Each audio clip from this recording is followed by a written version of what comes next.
Hey, tonight we're going to travel back to the American West of the 1800s, where dust swirls across vast open plains and the life of a cowboy was far from the glamorous adventures we often see in movies. We'll discover what it was really like to live under endless skies, riding from sunrise to sunset with nothing but your horse, your wits, and your determination to keep you alive.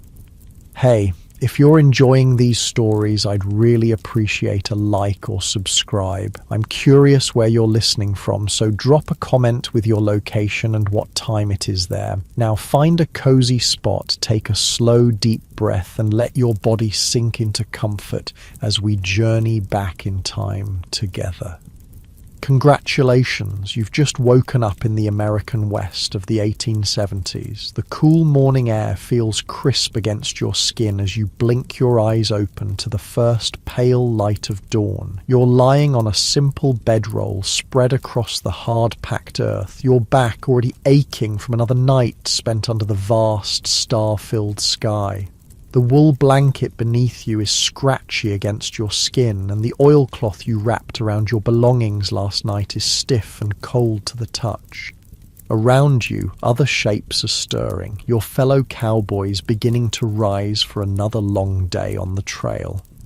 Your muscles protest as you sit up and you feel every minute of yesterday's 14 hours in the saddle. Your legs are bow-shaped from years spent riding, and your hands are calloused and cracked from rope burns, weather, and endless work. You've been on this cattle drive for 3 weeks now, pushing 2,000 longhorns north from Texas toward the railhead in Abilene, Kansas. 3 more weeks to go, if the weather holds and nothing spooks the herd.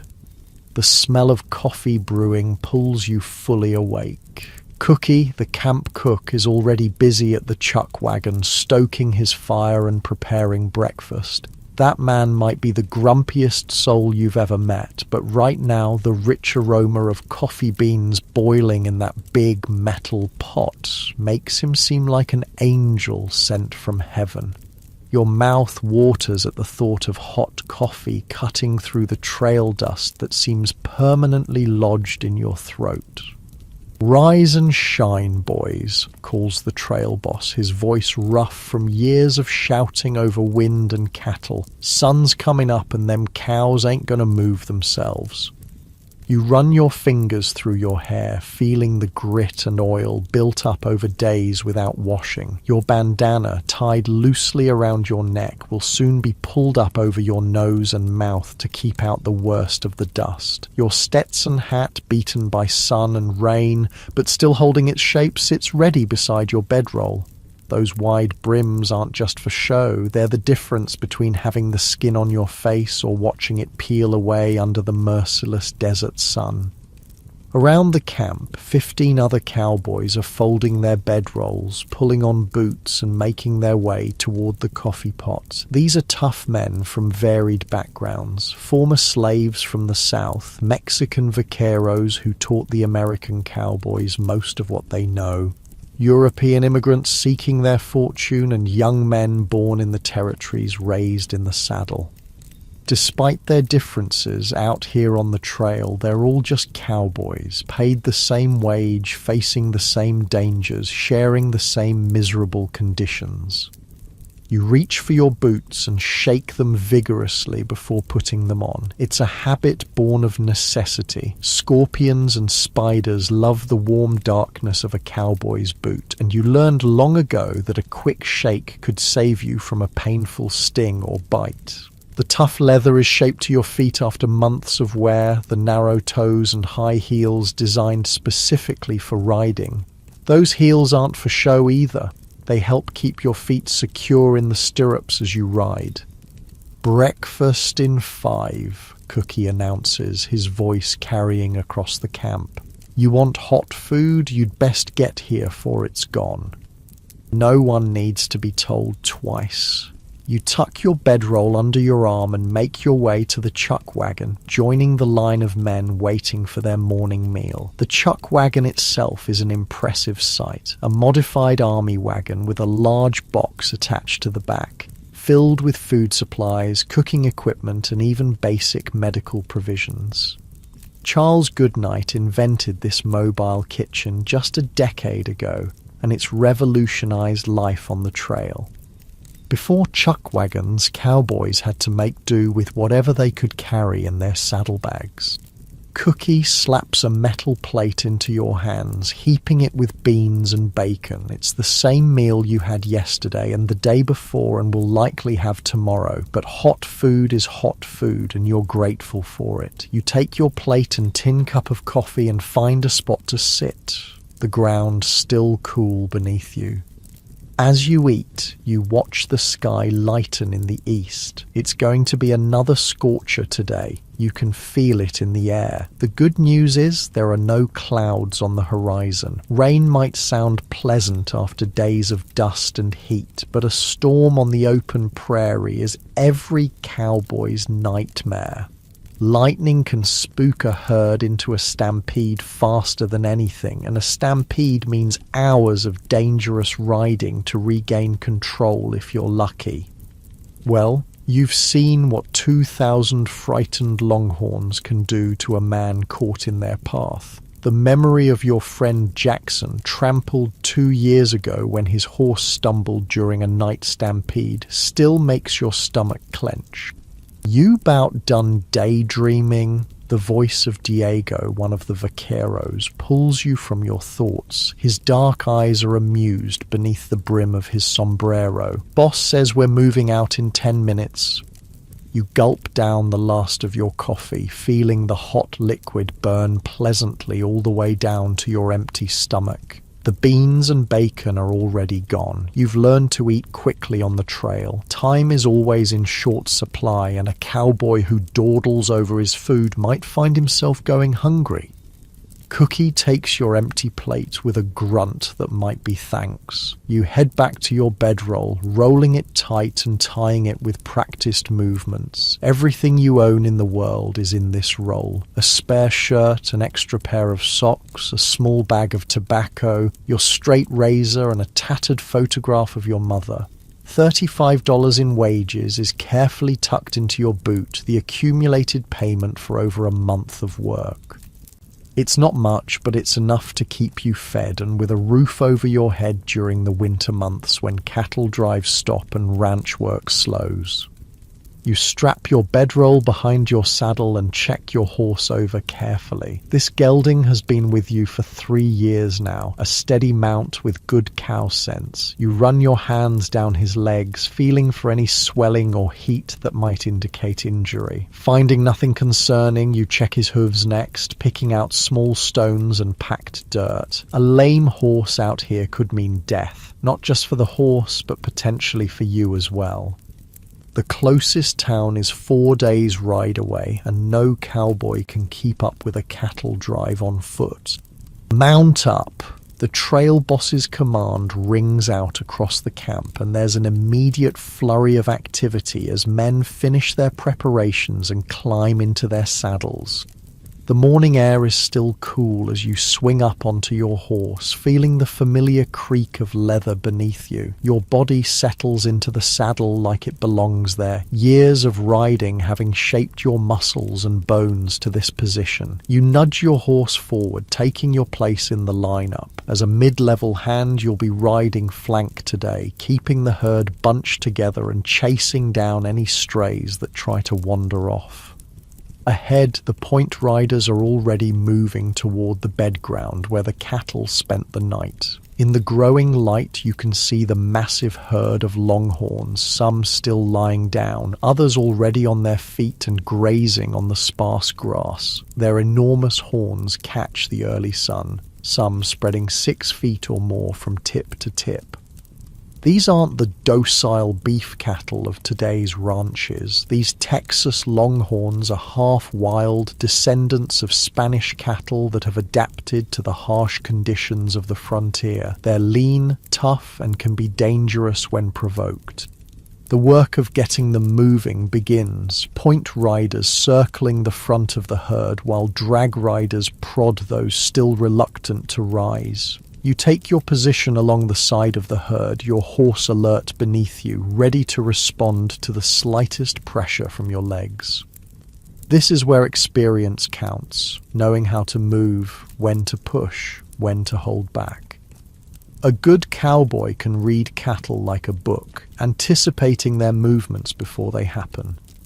As the herd begins to move, a familiar cloud of dust rises into the air. You pull your bandana up over your nose and mouth, but you know from experience that by day's end you'll still be tasting dust with every swallow. Your eyes will be red and irritated, your skin coated with a fine layer of grit that works its way into every crease and fold of your body. There's no escaping it. Dust is as much a part of a cattle drive as the longhorns themselves. The sun climbs higher as the morning progresses, its heat intensifying with each passing hour. By midday, it feels like you're riding through an oven, the air shimmering above the prairie grass. Sweat soaks your shirt, then dries almost immediately in the hot, dry wind. Your lips crack and split, and no amount of water seems enough to quench your thirst. But the canteen at your side must last until evening, so you take only small sips, just enough to wet your mouth. Around noon, you spot a stray yearling breaking away from the herd, its lean body darting through a gap in the line. Without hesitation, you signal your horse with a slight shift of weight and pressure from your legs. The gelding responds instantly, changing direction and accelerating toward the escaping longhorn. This is what you live for. These moments of perfect communication between rider and horse, the thrill of the chase, the satisfaction of a job well done. You close on the yearling quickly, your rope already loose in your hand. With a practiced motion, you swing the lariat overhead and release, watching as the loop settles perfectly around the animal's neck. Your horse knows what comes next, bracing itself as you pull the rope taut and begin turning the stray back toward the herd. It's a dance you've performed countless times, and despite the danger, a wrong move could result in your horse falling, the rope tangling around your arm, the angry longhorn charging. There's a certain beauty to it. The yearling rejoins the herd, and you return to your position on the flank, coiling your rope and securing it to your saddle once more. Your arms ache from the effort, adding to the general discomfort that is a cowboy's constant companion. But there's no time to rest or recover. Already, another stray is making a break for freedom on the far side of the herd, and one of your fellow cowboys is racing to intercept it.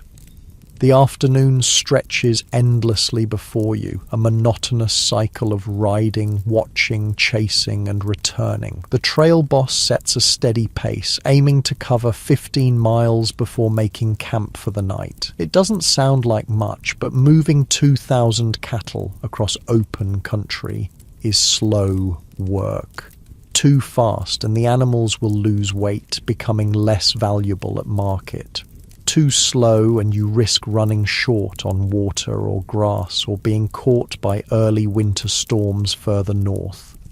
As the sun begins its descent toward the western horizon, your thoughts turn to the evening ahead. There will be another meal of beans and bacon, perhaps with biscuits if Cookie is feeling generous. There will be coffee, strong enough to stand a spoon in, as the cowboys like to joke. There will be an hour or two of rest before night watch begins. Every man takes his turn, standing guard over the herd during the night, alert for predators, rustlers, or anything that might startle the cattle into a stampede. Tonight, you're on second watch, which means a few hours of sleep before being woken around midnight. It's not ideal. Third watch would allow for more uninterrupted rest, but it's better than first watch, which comes immediately after dinner and leaves you struggling to stay awake in the saddle the next day.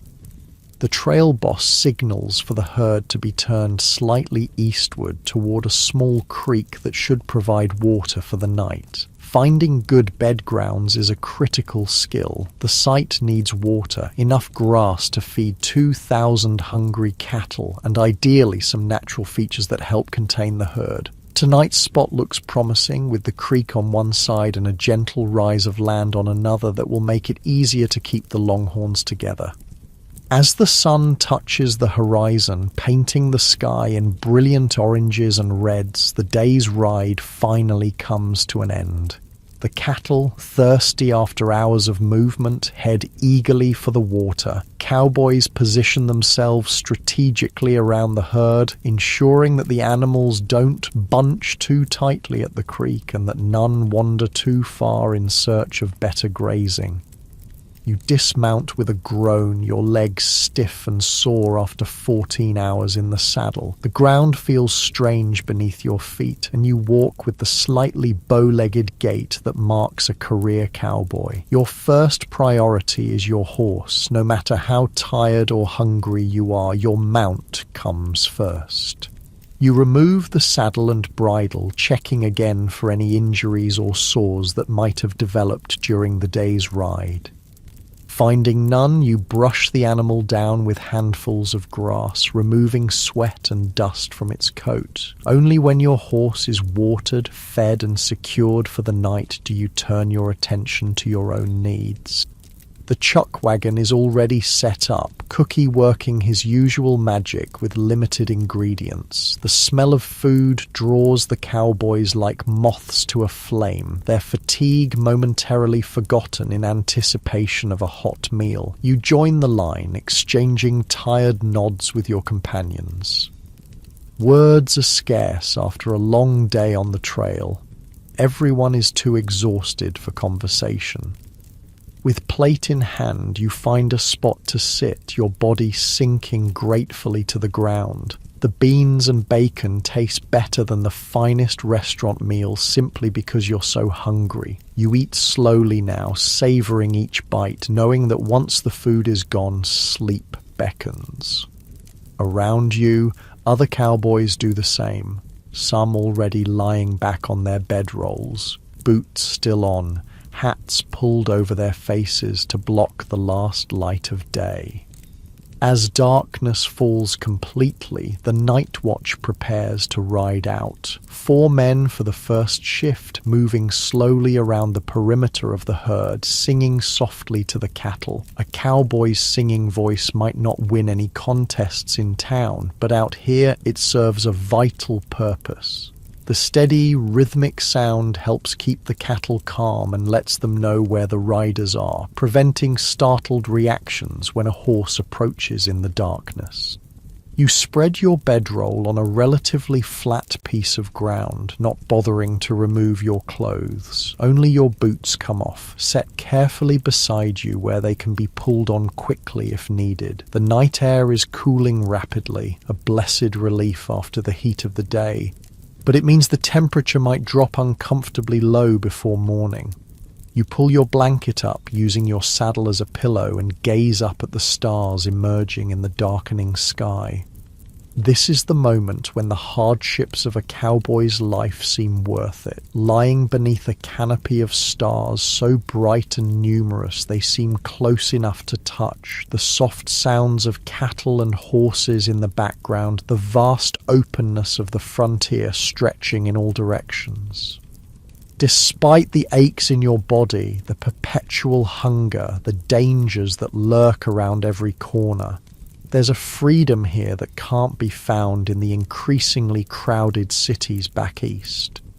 Your eyelids grow heavy as exhaustion claims you. Tomorrow will bring another day just like this one. Dust, heat, endless riding, and the constant vigilance required to keep 2,000 half-wild longhorns moving in the right direction. But for now, sleep beckons, promising a few hours of relief before your watch begins. As you drift off, the last thing you hear is the distant voice of a cowboy on watch, his song carrying softly through the night air, a lullaby for both cattle and men. "Oh, bury me not on the lone prairie," these words came low and mournfully. Your breathing deepens, your muscles finally relaxing after the long day's exertions. Tomorrow will take care of itself. For now, there is only the blanket of stars above, the solid earth beneath, and the blessed oblivion of sleep. A rough hand shakes your shoulder, pulling you from the deepest sleep. "Your watch," whispers Luis, one of the Mexican vaqueros. His face is barely visible in the darkness, just the gleam of eyes beneath his hat. All quiet so far. You blink away the heaviness of sleep, your body protesting as you push yourself up from your bedroll. Every muscle aches from the day's riding, but there's no time to coddle yourself. Night watch is a responsibility no cowboy takes lightly. The safety of the entire outfit depends on the vigilance of those circling the herd in darkness. "Anything I should know about?" you ask, your voice thick with sleep. Luis shrugs. "Some coyotes yipping to the north, but they keep their distance. The cattle are settled." He hands you a tin cup. "Coffee's still hot by the fire. You'll need it. Night's colder than a banker's heart." He's right about that. The temperature has dropped dramatically since sunset, the way it always does in the open country. Your breath forms small clouds in the air as you pull on your boots and reach for your coat. It's the same wool coat you wear all year, but tonight you're grateful for its weight against the chill. The fire has burned low, just glowing embers with occasional flames licking upward. Cookie sleeps nearby in his own bedroll, ready to rise before anyone else to prepare breakfast. You pour yourself coffee from the pot kept warming at the edge of the fire. It's thick and bitter, but the heat of it between your palms is welcome, and the strong brew will help keep you alert during your watch. You drink quickly, then head to where the horses are picketed. Your gelding lifts his head as you approach, ears pricked forward in recognition. "Just a few hours' work, old boy," you murmur, running your hand along his neck. The horse stands patiently as you saddle him, the leather creaking softly in the night stillness. You check the cinch twice. A loose saddle during an emergency could mean death, before mounting up. The night is clear and cold, stars scattered across the sky like diamond dust on black velvet. A 3/4 moon provides enough light to see by, casting long shadows across the landscape. You pause, orienting yourself. The cattle form a dark mass nearby, most lying down now, their breathing forming a collective rhythm of soft snorts and sighs. 4 other cowboys are already circling the herd at a walk, spaced evenly around the perimeter. You nudge your horse forward to join them, taking your assigned position. Night watch follows a simple pattern. Ride slowly around the herd, singing or humming softly to let the cattle know you're there and stay alert for anything unusual. Sometimes it's peaceful work, almost meditative in its repetition. Other times, especially during storms or in Indian territory, every sense remains painfully sharp, every shadow potentially hiding danger. Tonight seems peaceful enough. The cattle are settled, and the only sounds are the soft shuffling of your horse's hooves through the prairie grass, the occasional lowing of a cow, and the distant call of a nighthawk. You begin to hum a familiar tune, just loud enough for the nearest cattle to hear. The song's words speak of home and lost love, common themes in cowboy ballads that reflect the loneliness of life on the trail. Your circuit takes you past Jose, another night rider, who tips his hat in silent greeting. Neither of you speaks. Loud voices can startle the herd, and out here sound carries far in the still night air. Besides, there's an unspoken understanding among cowboys that night watch is a time for reflection, for private thoughts and memories of places and people left behind. Your mind wanders as you ride, remembering how you came to this life 5 years ago. You were just 17 then, a farm boy from Missouri with dreams of adventure. The reality of cowboy life quickly proved far less romantic than the stories. The brutal work, the constant danger, the poor pay. the mind-numbing boredom interspersed with moments of sheer terror. Yet something about this life has kept you here, passing up opportunities for more comfortable work in the growing frontier towns. Perhaps it's the freedom, or perhaps it's simply that after years in the saddle you no longer know how to live any other way.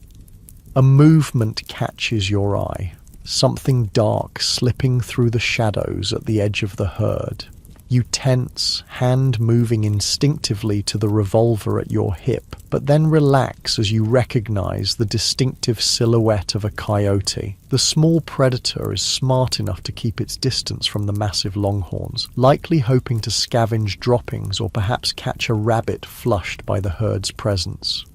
You adjust your position slightly in the saddle, trying to find a more comfortable seat. Your back aches from the long hours of riding, and your legs have that peculiar mixture of numbness and pain that comes from too much time in the saddle. Cowboys joke about being more comfortable on a horse than on their own feet, but the truth is that neither option offers much relief after weeks on the trail. The night deepens around you, the temperature continuing to drop. Your fingers grow stiff with cold inside your gloves, simple leatherwork gloves that offer little protection against the chill but at least prevent rope burns during the day. You flex them repeatedly, knowing that in an emergency you'll need full dexterity to handle your rope or gun.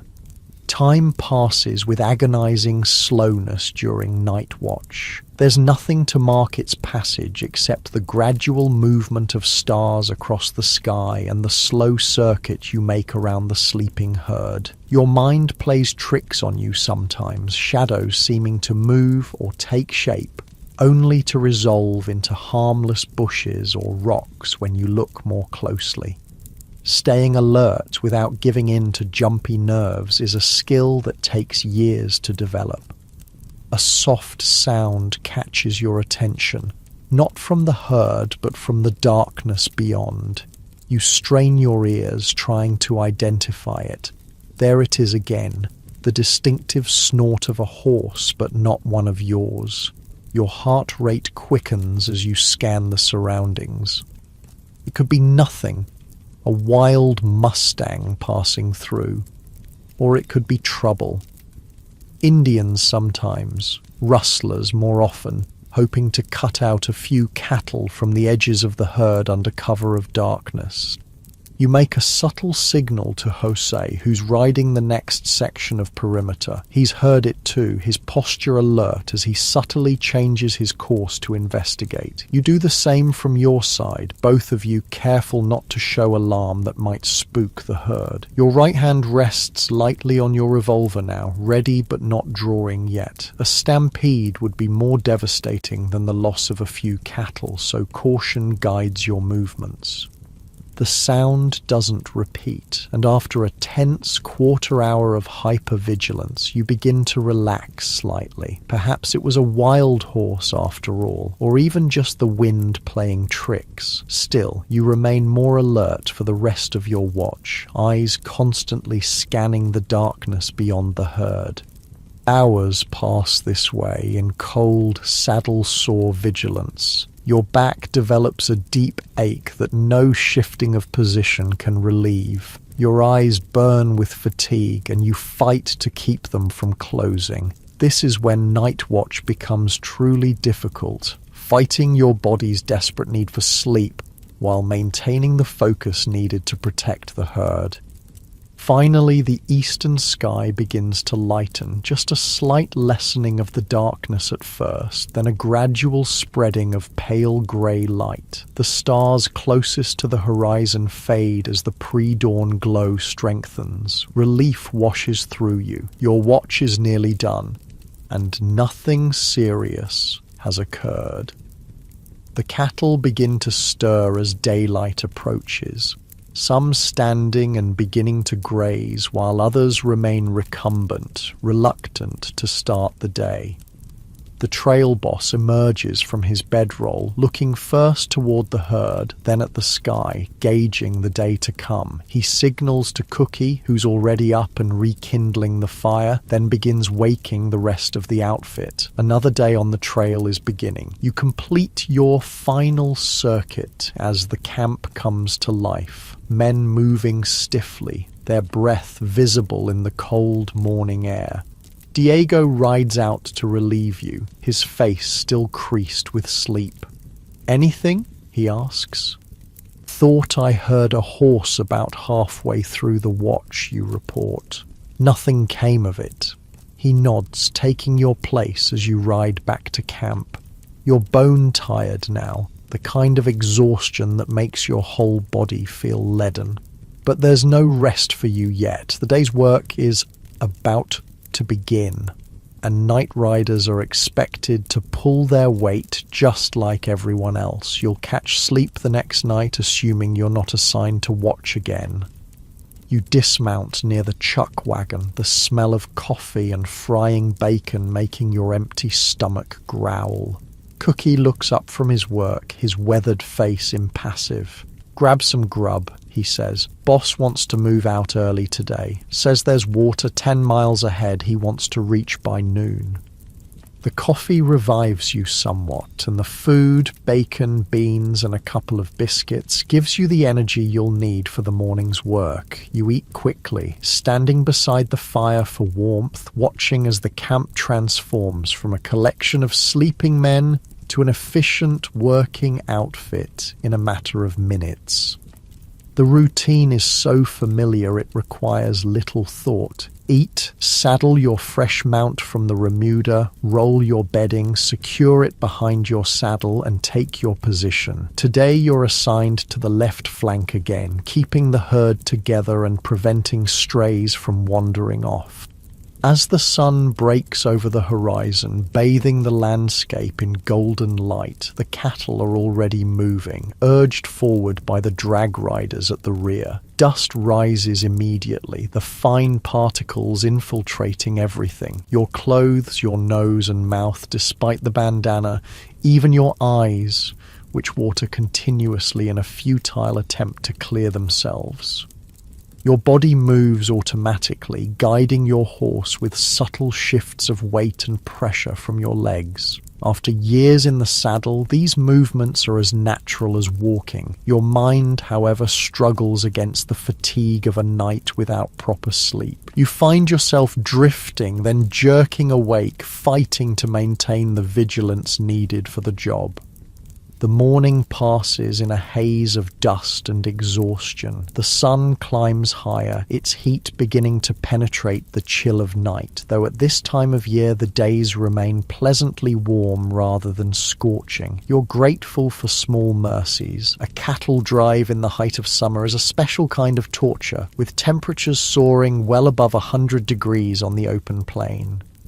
By mid-morning, you've settled into a rhythm, your body functioning despite its protests. The landscape rolls by, seemingly endless grassland stretching to the horizon in all directions, broken occasionally by shallow ravines or small stands of scrubby trees along seasonal creek beds.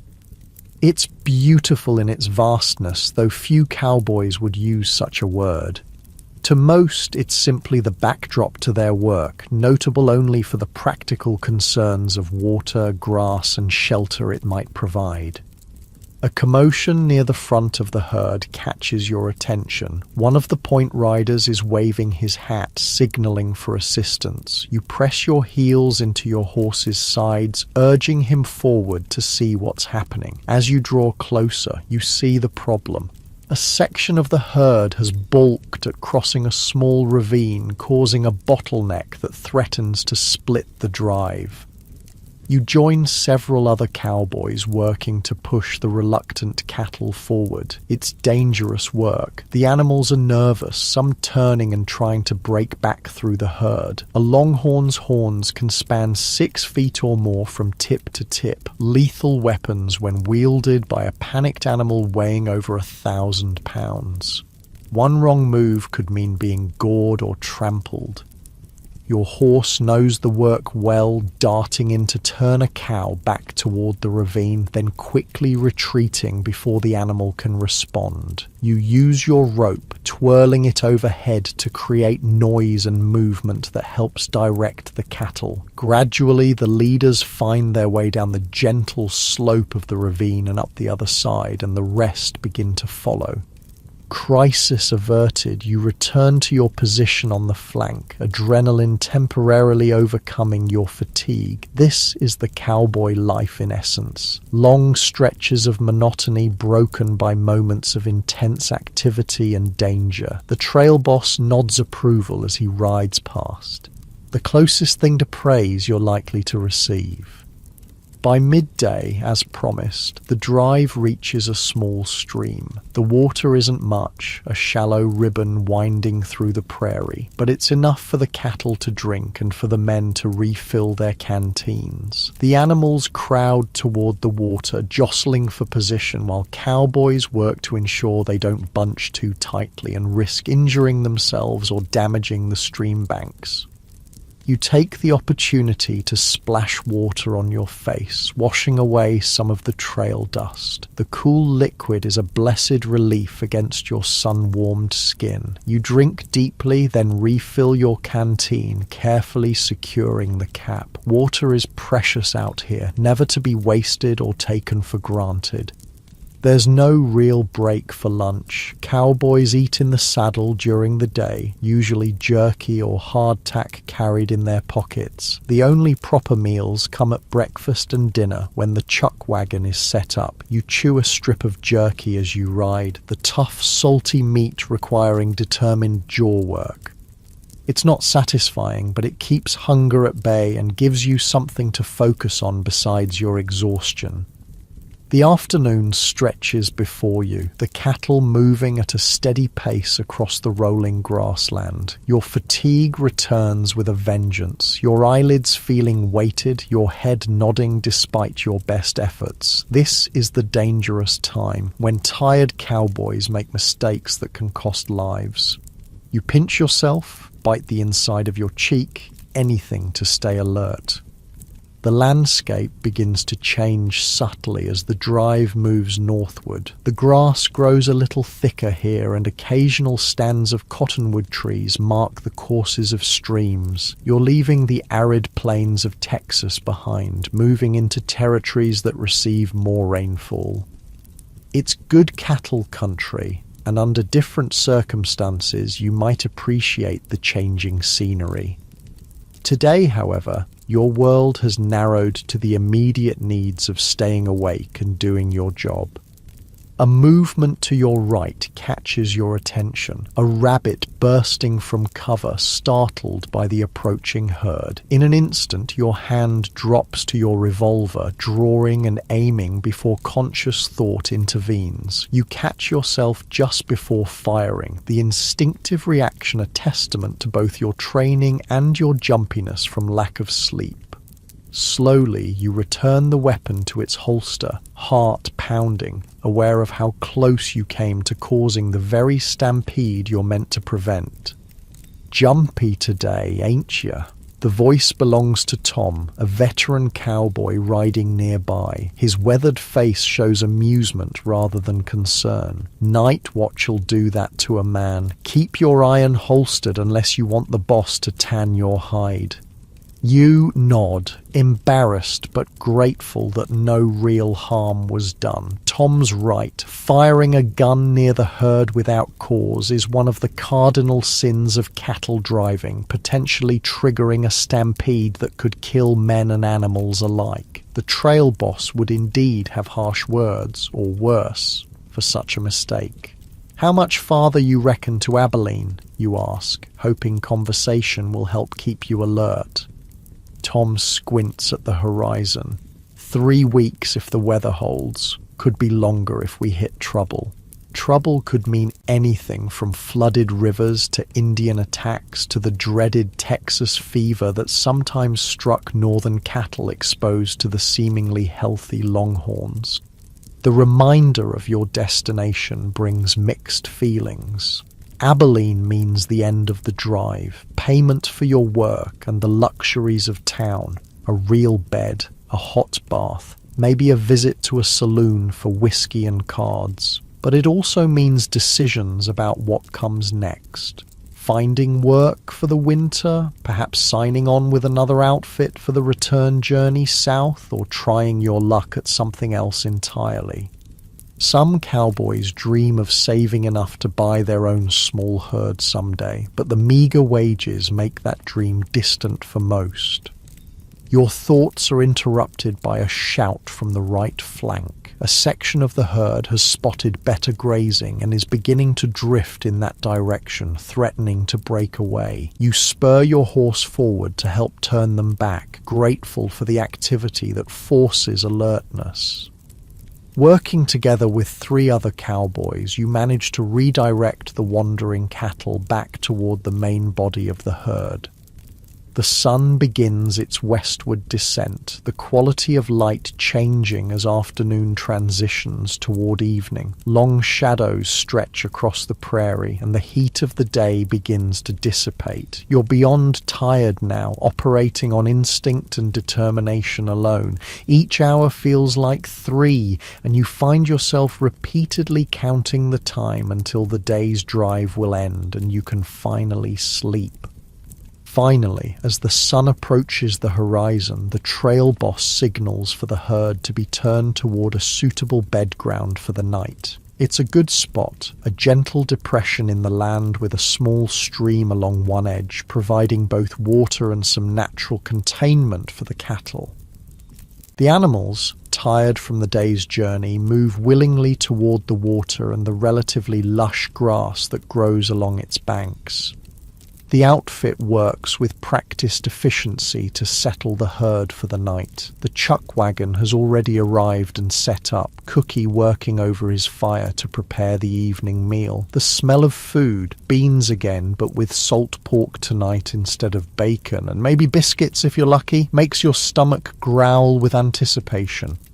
You help position the cattle, then finally blessedly dismount. Your legs nearly buckle as they take your weight, stiff and sore from the day in the saddle combined with your night watch. You take care of your horse first, as always, removing saddle and bridle, checking for injuries or sores, brushing him down, ensuring he has water and grass. Only then do you drag yourself toward the chuck wagon, every step an effort. You look like you've been dragged through hell backwards, observes Cookie as he hands you a plate. It's not sympathy. Cowboys don't do sympathy, just a statement of fact. Feel like it too, you admit, accepting the food gratefully.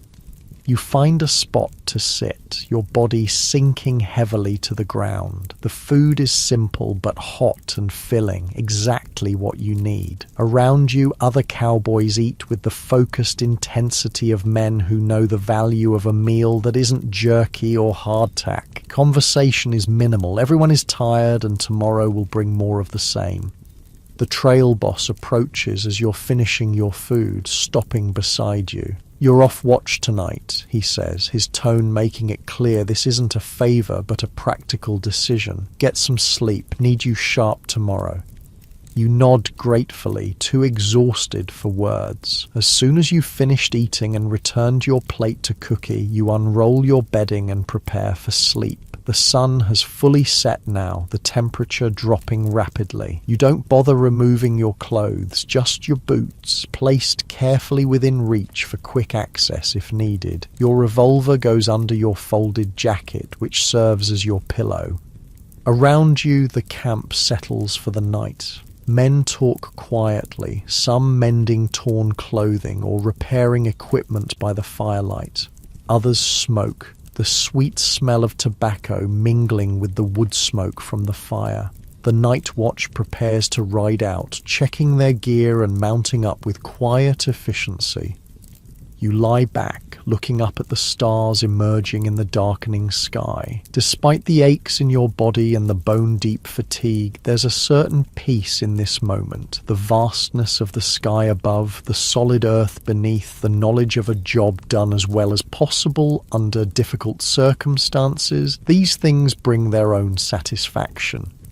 Your eyelids grow heavy, the voices around you fading as sleep approaches. Tomorrow will bring more dust, more danger, more monotony interspersed with moments of intense activity. But for now, there is only the welcome oblivion of rest, pulling you down into darkness as completely as a stone sinking in deep water.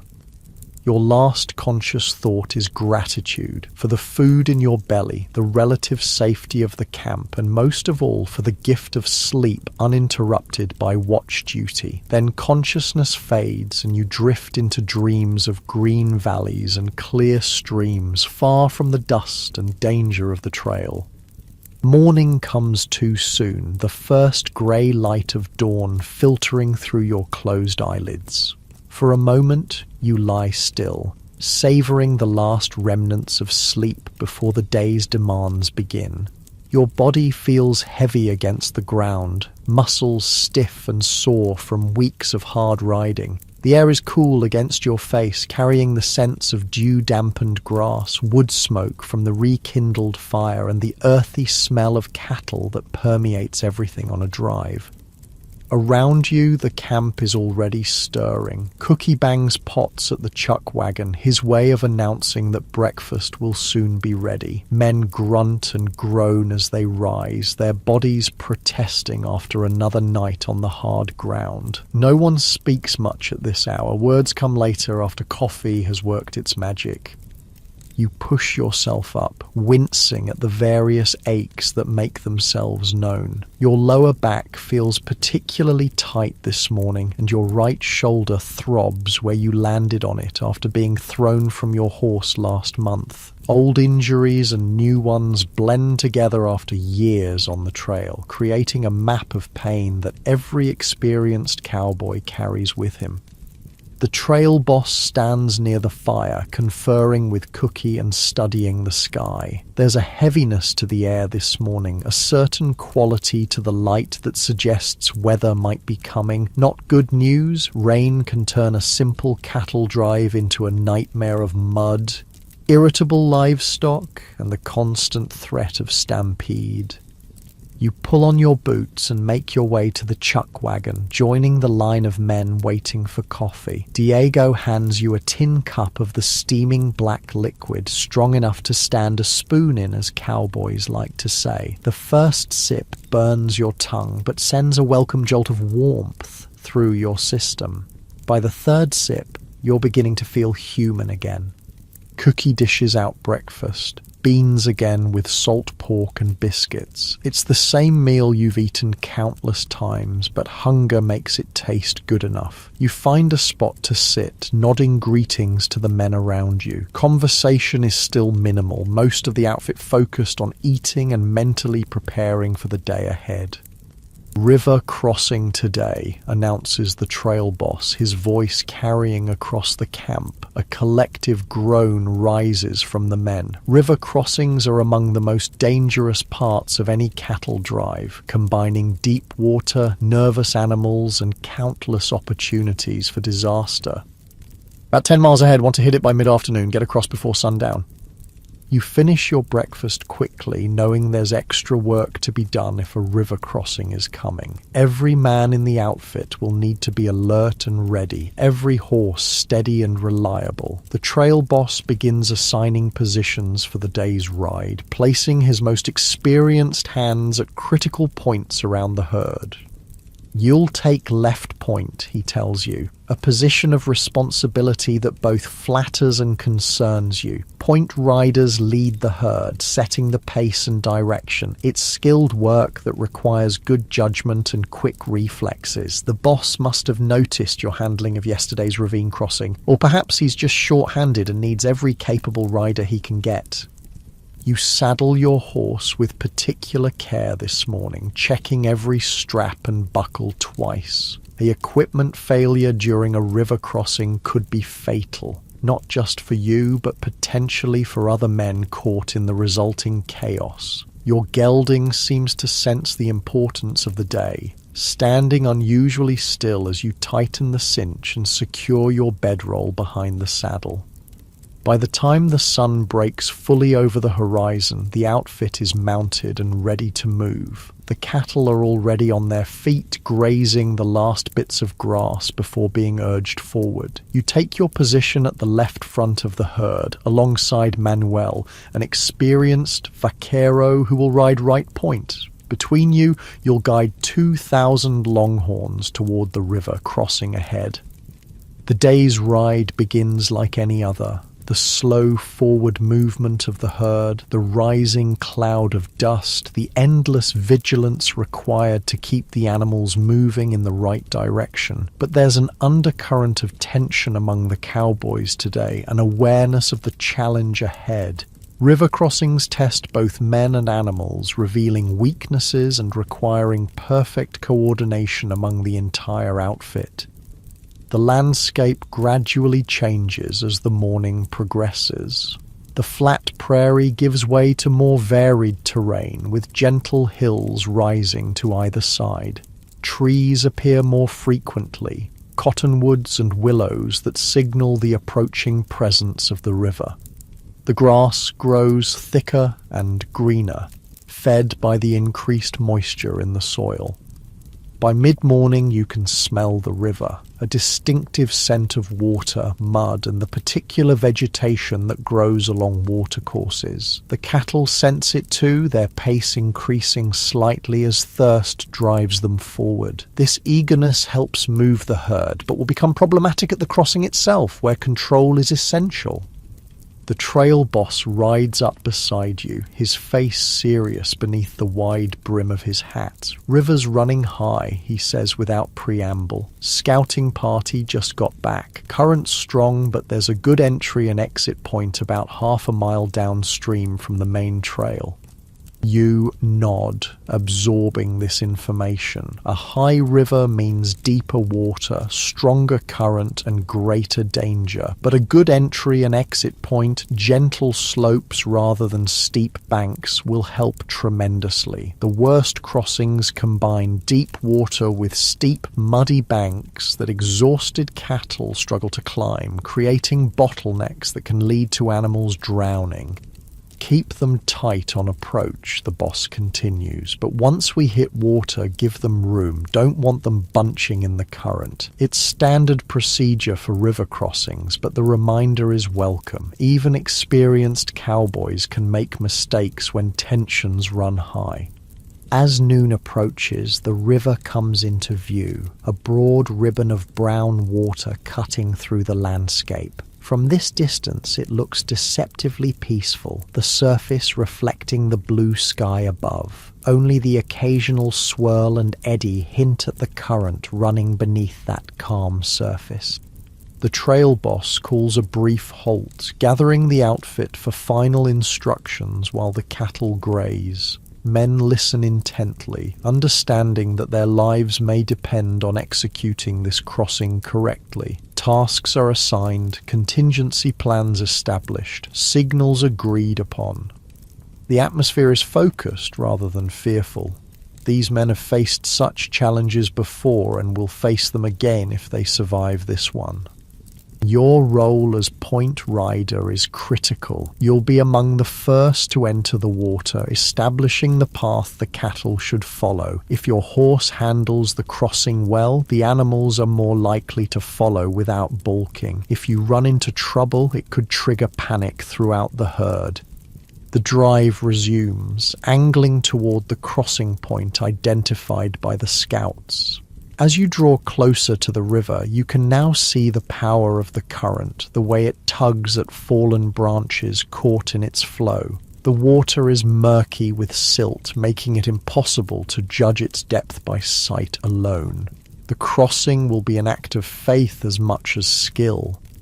A quarter-mile from the river, the trail boss gives the signal to begin positioning the herd. The relatively straight line of the drive transforms into a rough wedge shape, with you and Manuel at its tip. Other riders move to the sides and rear, preparing to prevent breaks and keep the animals moving forward. The most experienced men take positions at the rear and along the river itself, ready to rescue any cattle or cowboys who get into trouble. Your mouth feels dry despite the water so tantalizingly close. You've crossed rivers before, some worse than this, some better, but each crossing carries its own dangers. You check your gear one last time, making sure nothing is loose that could be caught in the current. Your lariat is secured but accessible, ready for use in an emergency. The trail boss rides up one last time. Steady pace, he reminds you. Don't rush it. Then he's gone, moving back along the line to oversee the entire operation. You exchange a glance with Manuel across the front of the herd. The vaquero's face is composed, but his eyes show the same awareness of danger that you feel. He nods once, a gesture of solidarity and mutual trust, then turns his attention back to the task at hand. The time for preparation is over. You nudge your horse forward, leading the herd toward the river's edge. The ground becomes softer underfoot as you approach, the grass thicker and interspersed with reeds and sedges. Water gleams ahead, the entry point a gentle slope of mud and gravel descending into the current. Your horse hesitates briefly at the water's edge, a natural caution that you respect but must overcome. You urge him forward with gentle pressure from your legs, speaking softly in encouragement. Easy now, boy. Nothing to it. We've done this before.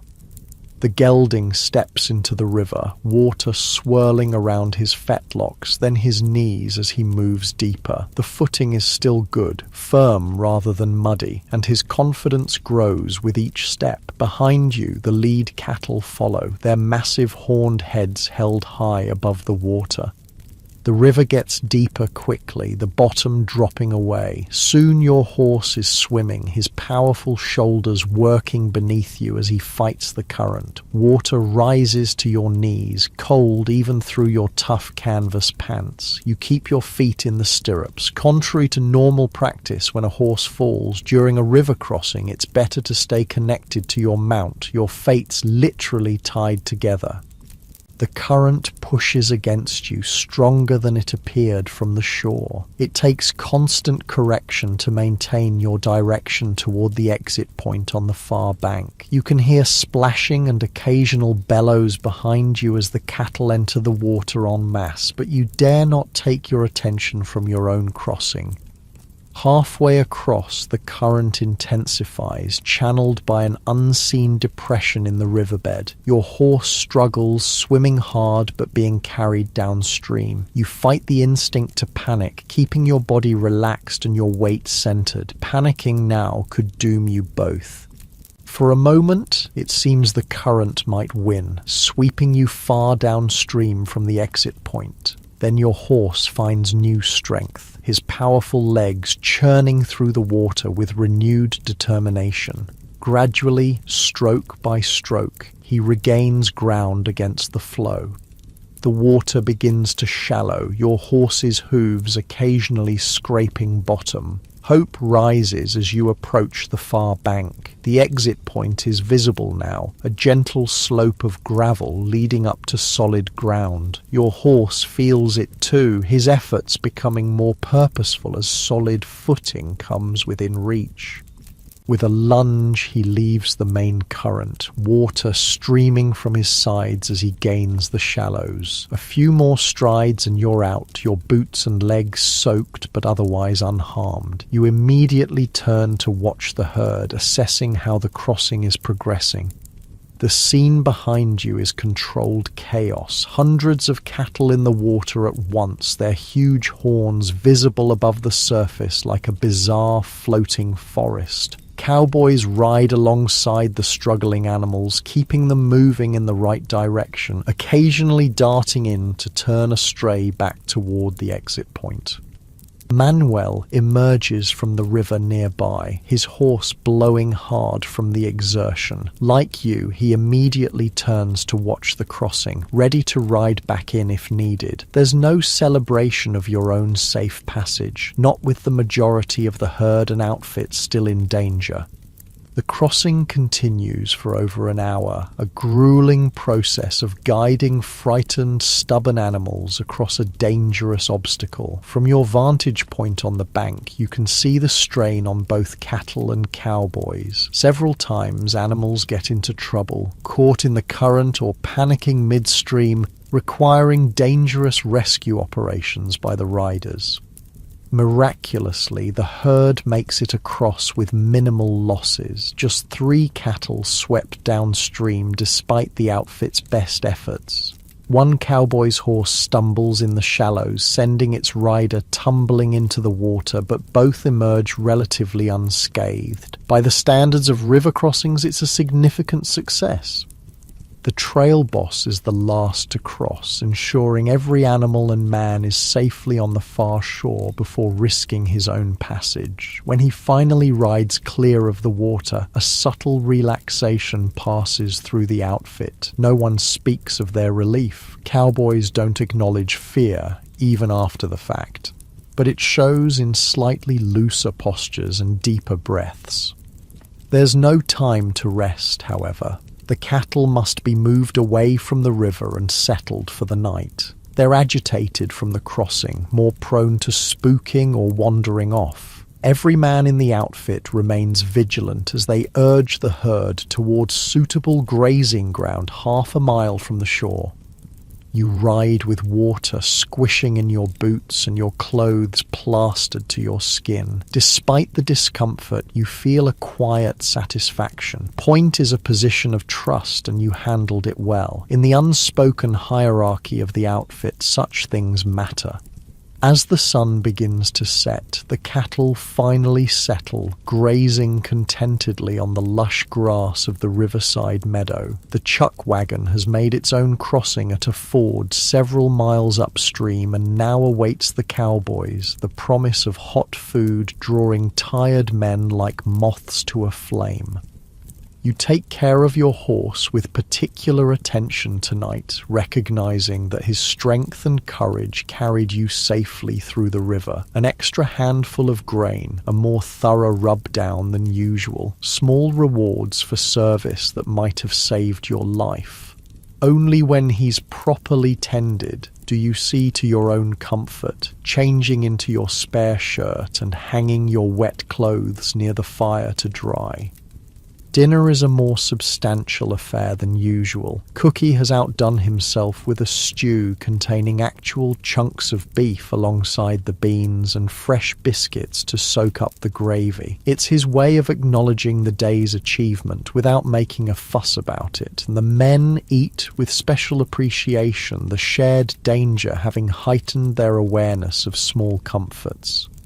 Talk around the fire is more animated tonight, the successful crossing having lifted spirits. Stories flow, tales of other river crossings, some routine, others disastrous. Cowboys who normally say little share experiences from years on the trail, each story carrying its lesson wrapped in humor or understated drama.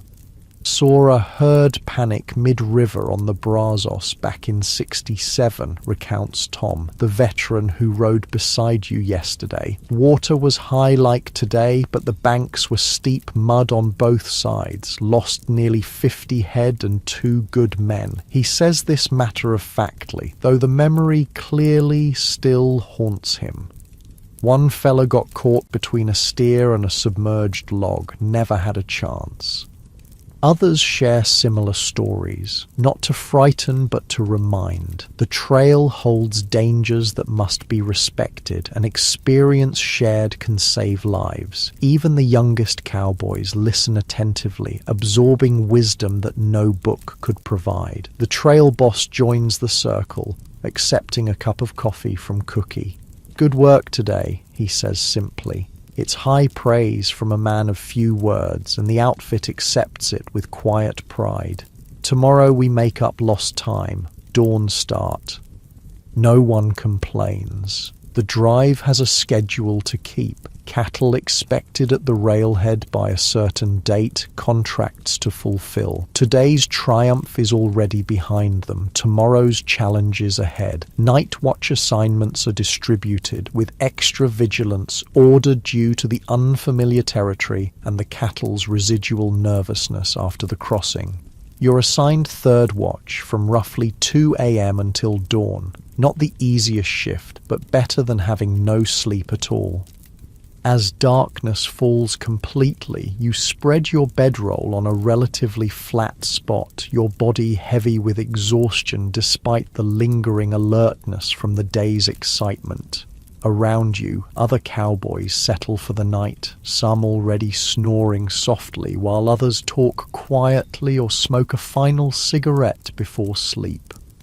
You lie back, looking up at the star-filled sky. The same stars shine over Texas, over the homes and families many of these men haven't seen in months. Some have no homes to return to. The trail is their only constant, the outfit their only family. It's a hard life, offering little reward beyond the basic wage and the quiet satisfaction of work well done. Yet there's a freedom to it that few other occupations can match. No walls confine you. No boss looks over your shoulder every minute. Your worth is measured in practical skills and reliability, not social standing or book learning. For men unsuited to town life or conventional work, the trail offers a place where they can belong, their eccentricities accepted as long as they pull their weight.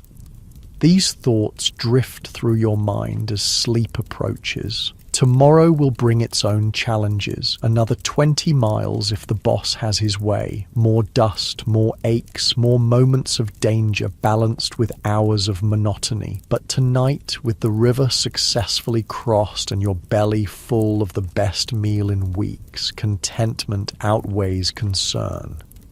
Your eyelids grow heavy, your breathing deepens. The murmur of voices around the fire blends with the soft lowing of cattle and the occasional stamp of a horse's hoof, creating a lullaby familiar to every cowboy. Sleep comes quickly, pulling you down into welcome darkness. It seems only minutes later when a hand shakes your shoulder, though your body tells you hours have passed. "Your watch," whispers a voice in the darkness. You blink awake, momentarily disoriented. The camp is silent now, the fire burned down to embers that cast just enough light to see by. The moon hangs low in the western sky, suggesting it's indeed close to 2 a.m. Your third watch duty has arrived.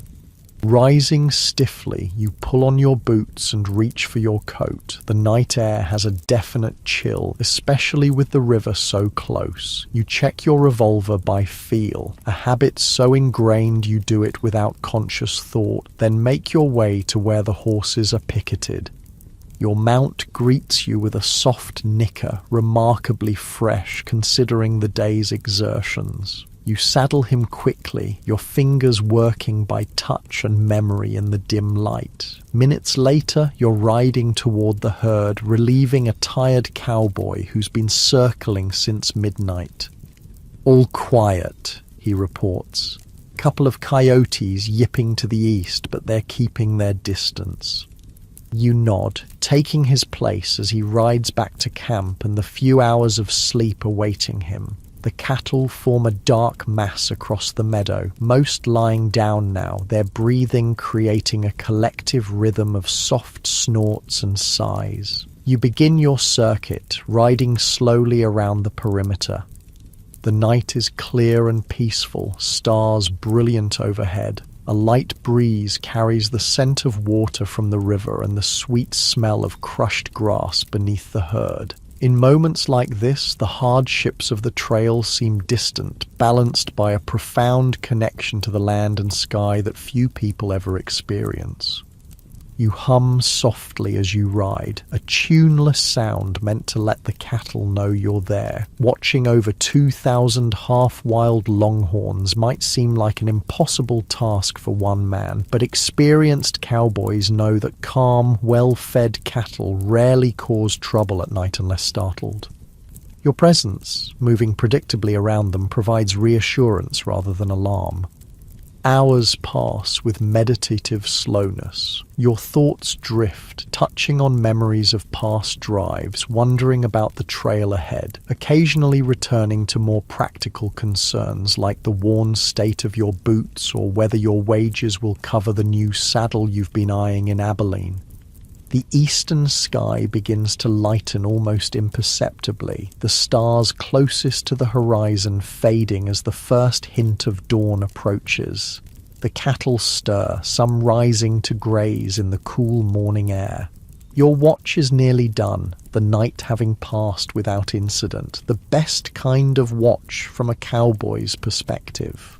As light strengthens, you can see the river in the distance, its surface misty in the morning air.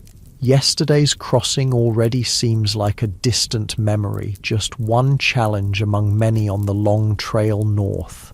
There will be others: storms, stampedes, rustlers, water shortages, each testing the outfit's skill and determination. But such thoughts are for later. For now there is only the growing light, the peaceful herd, and the satisfaction of another watch completed without incident.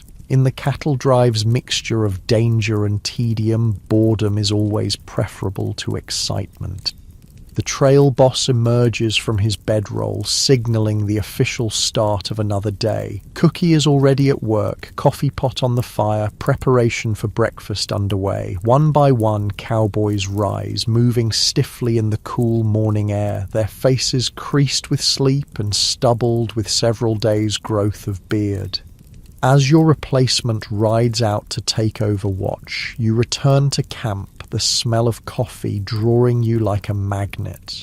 Your body aches from the night's riding on top of yesterday's exertions, but there's a rhythm to the discomfort now, an expected part of each day's cycle. The drive goes on, one day blending into the next, each mile bringing you closer to Abilene and the end of this particular journey. There will be others as long as cattle need moving and you need wages. It's not an easy life or a glamorous one, but it has its own harsh beauty and simple satisfactions.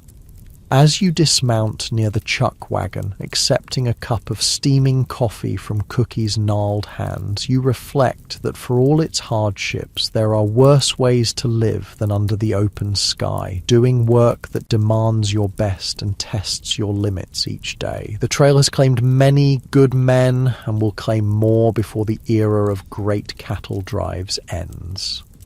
But for now, it offers a place where you belong, a purpose that makes sense, and companions who understand the unspoken code of the cowboy life. The sun breaks over the horizon, bathing the landscape in golden light. Another day on the trail begins. 2 weeks have passed since the river crossing. 2 weeks of dust and monotony, broken only by the occasional excitement of a wandering steer or threatening weather. The cattle have settled into the rhythm of the drive, moving with less resistance each morning, bedding down with familiar routine each night. The cowboys, too, have found their pattern, the same faces around the fire each evening, the same aches in their bodies each morning, the same endless horizon stretching before them. But today, something is different. There's a subtle shift in the outfit's energy, a barely perceptible straightening of tired shoulders, a slightly quicker pace to morning preparations. The reason is simple. Abilene lies just 2 days ahead. After weeks on the trail, the end is finally in sight. "Reckon I'll get me a bath first thing," declares Tom as he saddles his horse. "Then maybe a shave and a haircut. Make myself presentable before hitting the saloons." His weathered face cracks into a rare smile at the thought. "Presentable?" scoffs Diego good-naturedly. Gonna take more than soap and scissors to make you fit for decent company, viejo.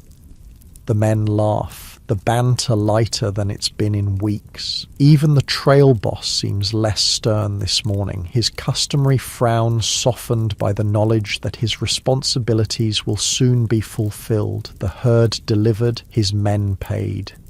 You feel it too. That mixture of anticipation and relief that comes with approaching the end of a long journey. Your thoughts drift to the simple pleasures awaiting you in town. A real bed with clean sheets, hot food that isn't beans or salt pork, maybe a letter from home at the post office.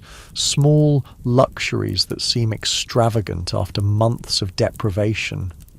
The day's ride proceeds much like any other, yet the outfit moves with renewed purpose. The trail boss pushes for good mileage, knowing that the sooner they reach Abilene, the sooner the cattle can be delivered and the men paid. No one complains about the pace. Every mile covered today means reaching town that much sooner.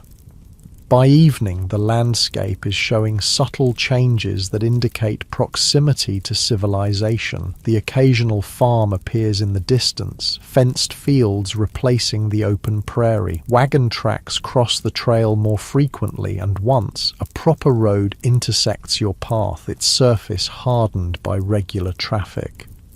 That night around the fire, conversation focuses almost exclusively on the town ahead and the pleasures it offers. For some of the younger cowboys, this will be their first visit to Abilene, and the veterans regale them with stories, some true, some exaggerated, all designed to heighten anticipation. The Long Branch Saloon's got a bar that stretches 50 feet, claims one old-timer, and girls prettier than sunrise. Course they'll take every cent you've earned if you let 'em. Don't forget Bullock's Hotel, adds another. Best steak and potatoes west of Chicago, worth every penny. You listen, adding your own memories from previous visits while mentally calculating how far your wages might stretch. $35 for a month's work sounds substantial until you consider the prices in a cow town at the height of the season. A good meal, $1. A bath, shave, and haircut, another $1. A new shirt, $2. A night's lodging in a decent hotel, $1.50. And that's before considering drinks, cards, and other entertainments that separate cowboys from their hard-earned money. Still, after weeks of nothing to spend money on, even a few days of relative luxury seems worth the cost. Besides, there's always the return journey south and the possibility of winter work on a ranch. A prudent cowboy doesn't spend everything in one town. Morning brings clear skies and rising excitement. Just one more day on the trail before reaching the outskirts of Abilene. The herd moves well, perhaps sensing the change in routine ahead, or maybe responding to the cowboys' more energetic handling. By midday, you can see smoke on the horizon, the coal-burning locomotives at the Abilene railhead, the destination you've been pushing toward for weeks. The trail boss calls for an early stop, wanting the cattle well rested for tomorrow's final push into town. Need them looking their best for the buyers, he explains, and I want you boys fresh too. No mistakes tomorrow. We're too close to mess up now. That night, few men sleep well despite their exhaustion. Anticipation keeps them tossing on their bedrolls, minds too full of thoughts of town to settle easily into rest. You find yourself staring at the stars, mentally spending your wages a dozen different ways before finally drifting into shallow, dream-filled sleep. Dawn comes with an energy unlike any other morning on the drive. Men are up before Cookie's first call, gear packed and horses saddled in record time. Even the cattle seem to catch the mood, rising and gathering with unusual cooperation. The chuck wagon is packed up for the last time, Cookie muttering about restocking supplies in town. The trail boss gathers the outfit for final instructions before moving out. "We'll take it slow and steady into town," he emphasizes. "Keep the herd tight. Don't want them spooking at all the new sights and sounds. Diego, Manuel, Tom, you take point. You've done this before. The rest of you, keep your positions and your heads clear." He pauses, looking over the assembled men with an expression that's almost sentimental. "You've done good work on this drive. Let's finish it right." The outfit moves out with a sense of purpose that overrides fatigue and discomfort. The cattle flow smoothly along the trail, guided by cowboys who've learned every aspect of herd behavior over the long weeks of the drive. By mid-morning, the outskirts of Abilene come into view. Scattered buildings giving way to more densely packed structures, the unmistakable silhouette of the stockyards rising against the sky. The sounds and smells of town reach you before the details become clear. The distant whistle of a locomotive, the complex scent of coal smoke, cooking food and humanity concentrated in one place. After weeks of open prairie where the only sounds were wind, cattle, and the occasional voice, the sensory input of a town feels almost overwhelming. As you draw closer, the true character of Abilene emerges. It's a town built for one purpose, to serve as the meeting point between cattle drives from the south and railroads heading east. Everything revolves around this function, from the massive stockyards where cattle await shipment to the businesses that cater to cowboys with money to spend. The main street presents a fascinating mixture of frontier practicality and attempted refinement. Saloons with elaborate facades stand alongside utilitarian mercantiles. Hotels ranging from basic to relatively luxurious offer accommodations for cattle buyers, cowboys, and other travelers. Restaurants, barbershops, bathhouses, and more specialized establishments compete for attention and dollars. But for now, your focus remains on the herd. The final approach to the stockyards requires complete concentration from every cowboy. The cattle, sensing the unfamiliar surroundings, grow nervous, requiring firm but careful handling to prevent a last-minute disaster. The noise and activity of the town presents countless opportunities for spooking the herd. Wagons rattling past, steam whistles from the trains, strangers moving along the periphery of your vision. The trail boss rides ahead to confirm arrangements with the stockyard manager while the outfit keeps the cattle moving steadily forward. Years of experience guide this final phase, knowing when to push, when to hold back, how to communicate with subtle signals that coordinate the entire group's movements. Finally, the gates of the stockyard come into view. The massive holding pens stand ready to receive the herd, connecting eventually to loading chutes that will transfer the cattle to rail cars bound for eastern markets. It's a far cry from the open prairie where these same longhorns grazed just months ago in Texas. With practiced efficiency, the outfit guides the herd through the gates and into the designated pens. Cowboys position themselves strategically, ensuring the cattle flow in the right direction and don't bunch too tightly at the entrance. It's hot, dusty work, but the end is literally in sight, lending energy to tired bodies. As the last steer passes through the gate, a palpable sense of accomplishment spreads through the outfit. Weeks of hardship, danger, and vigilance have culminated in this moment. The successful delivery of 2,000 head of cattle to their destination. The trail boss shakes hands with the stockyard manager, paperwork is exchanged, and just like that, the job is done. The cattle will be counted, inspected, and eventually loaded onto trains, but that's no longer your concern. Your responsibility ended the moment the last steer entered the stockyard. For the first time in over a month, you have no immediate duties, no herd to watch, no schedule to maintain. The trail boss gathers the outfit one last time outside the stockyard office. "Good work, boys," he says, his usual gruffness softened by genuine appreciation. "Get your horses settled at the livery, then meet at the drover's bank in 2 hours for your pay." It's a familiar routine for most of the men. The livery stable first, where trail horses will be cared for while their riders enjoy the town. Some cowboys will sell their mounts if they're not planning to ride back south, using the extra money to extend their stay in town or fund travel by train or stagecoach to their next destination.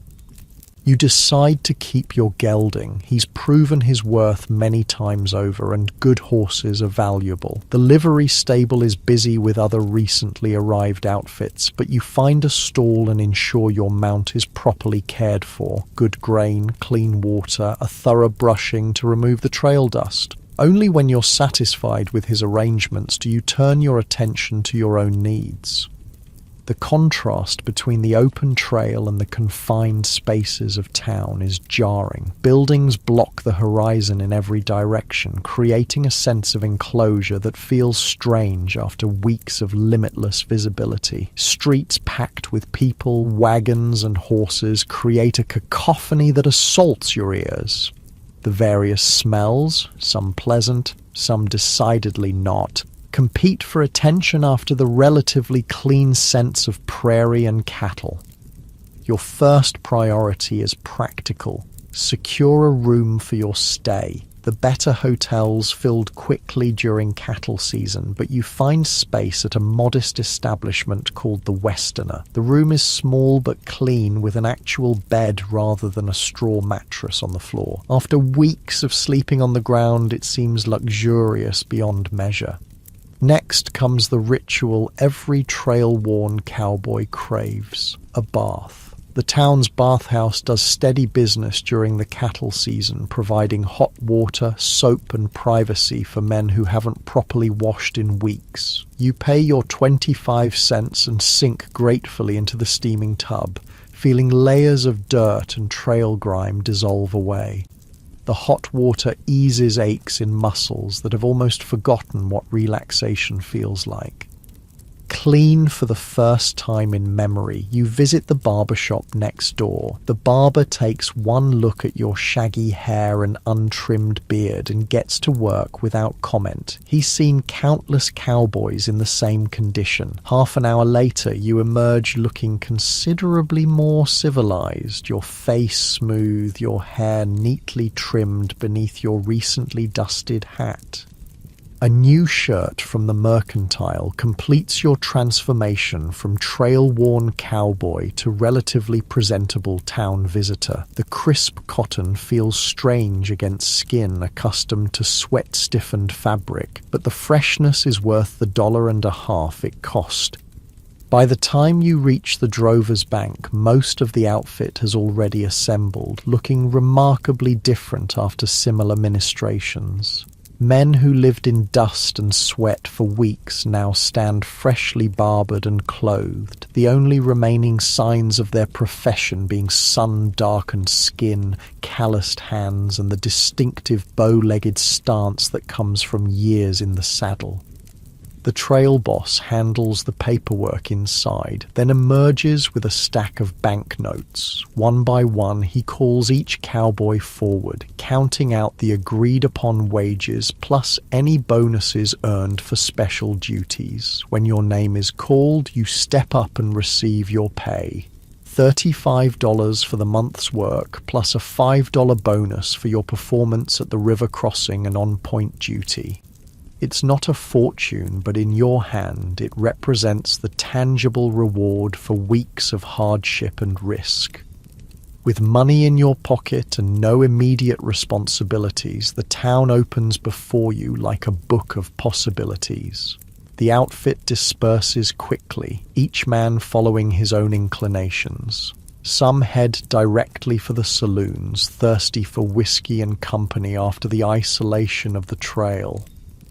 Others seek out the telegraph office to send word of their arrival to family or the post office to check for waiting letters. A few of the more prudent hands visit the bank first, depositing portions of their earnings for future needs. You decide food comes first. Real food that isn't beans or trail-tough beef. The Prairie Rose restaurant offers a cattleman's special that proves irresistible. A thick beefsteak, potatoes with butter, fresh bread, apple pie and coffee, all for 75 cents. After weeks of Cookie's limited trail menu, the flavors seem almost overwhelming, each bite a reminder of the civilized pleasures you've been missing. Stomach satisfied for the first time in memory, you step back onto the busy street. The sun is lowering toward the western horizon, and Abilene is coming fully to life. Saloons fill with cowboys from various outfits, their boisterous laughter and occasionally raised voices spilling onto the street. Piano music drifts from open doors, competing with the general din of conversation, clinking glasses and boots on wooden floors. You find yourself drawn to the Long Branch Saloon, where several members of your outfit have already gathered. The interior is dim after the bright sunshine outside, the air thick with tobacco smoke and the smell of whiskey. A long bar stretches along one wall, just as the old-timer described, though perhaps not quite 50 feet long. Tables scattered throughout host card games of varying seriousness, while women in colourful dresses circulate among the customers, encouraging drinks and companionship at inflated prices. Diego waves you over to a table where he sits with Manuel and two other hands from your drive. A half-empty bottle of whiskey stands in the center of the table, glasses distributed around it. "There he is," Diego calls. "Man of the hour, our point rider himself." The others raise their glasses in a mock salute, and you find yourself grinning despite your preference for less attention. "Sit down. Have a drink," Manuel says, pushing an empty glass toward you. "We were just remembering that river crossing, the way you handled your horse through that current. Magnifico." You accept the glass and a generous pour from the bottle, the whiskey burning pleasantly down your throat. After weeks of nothing stronger than coffee, the alcohol hits quickly, creating a warm glow that relaxes muscles still tense from the trail. Conversation flows easily among men who've shared hardships and triumphs, their shared experiences creating bonds that transcend their varied backgrounds.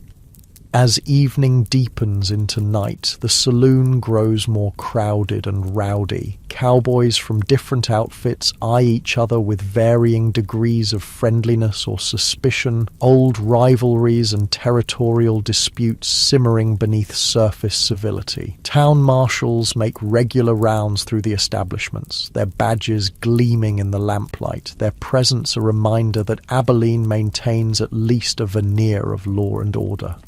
You notice that despite the apparent chaos, certain unwritten rules remain in effect. Cowboys might drink heavily and speak loudly, but most keep their revolvers holstered and their more serious disagreements in check. Those who don't are quickly escorted outside by the marshals, sometimes to the jail depending on their offense.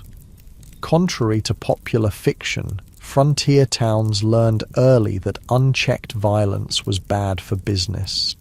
The evening progresses with more drinks, stories, and eventually a card game that you join with some reluctance.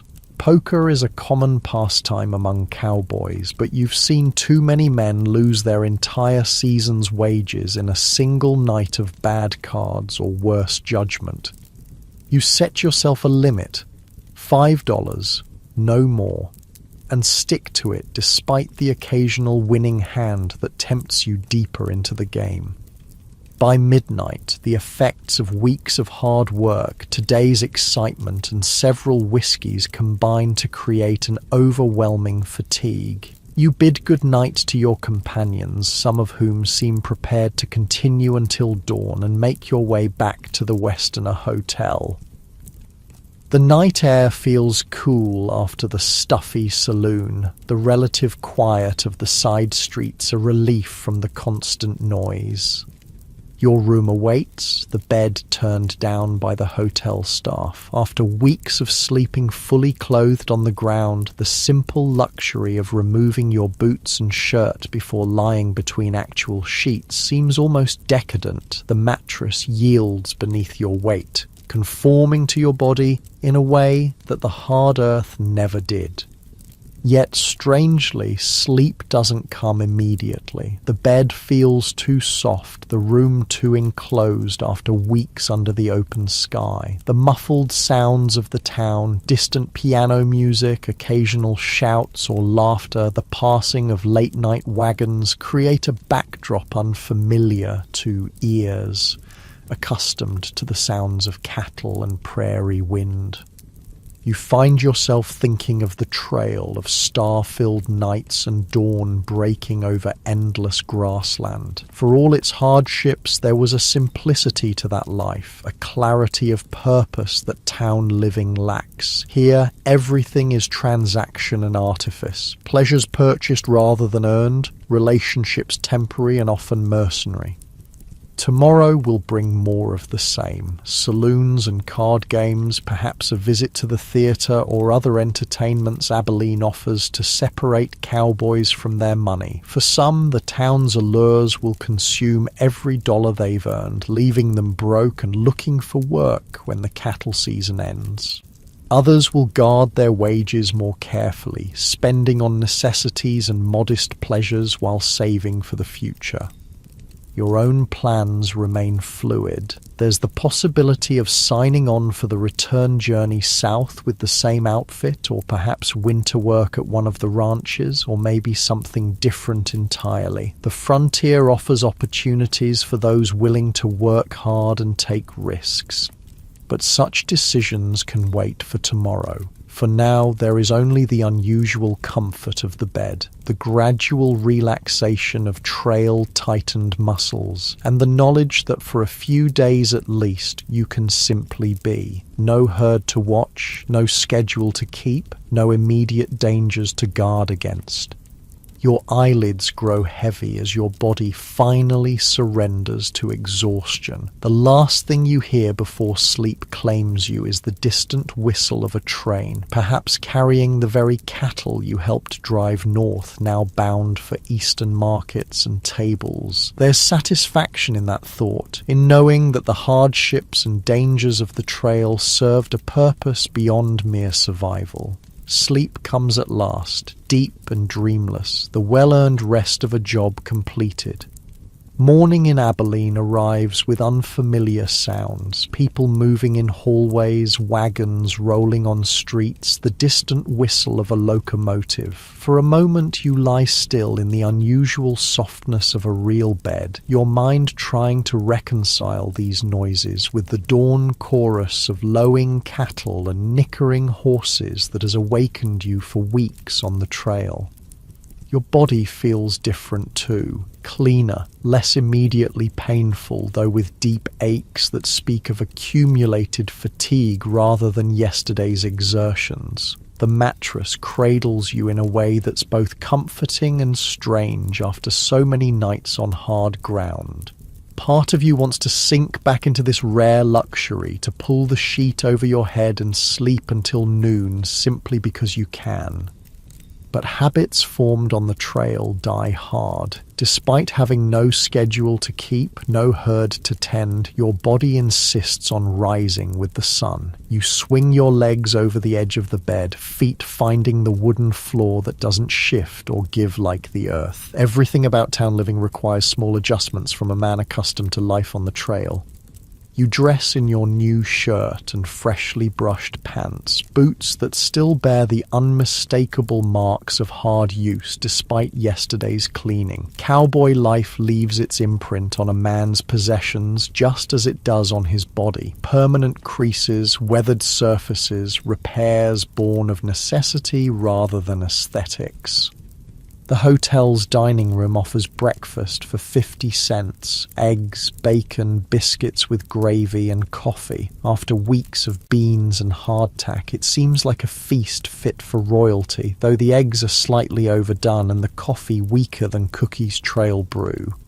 You eat slowly, savouring the novelty of sitting at a proper table, using a real plate and metal utensils instead of the battered tin of trail meals.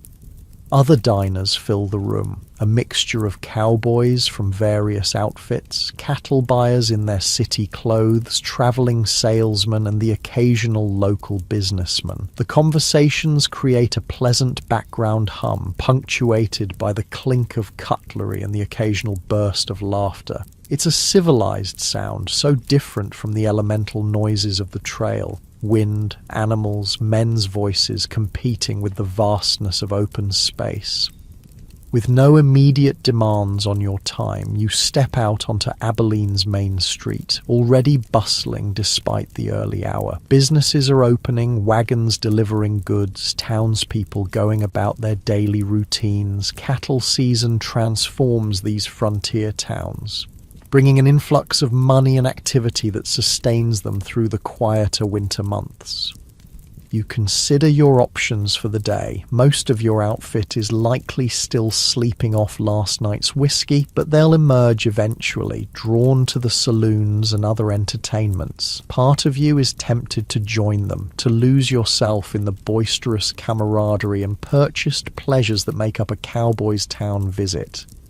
But something holds you back, a sense that there's more to see, more to experience beyond the predictable cycle of saloons and card games. With money in your pocket and time on your hands, you have choices unavailable to you on the trail.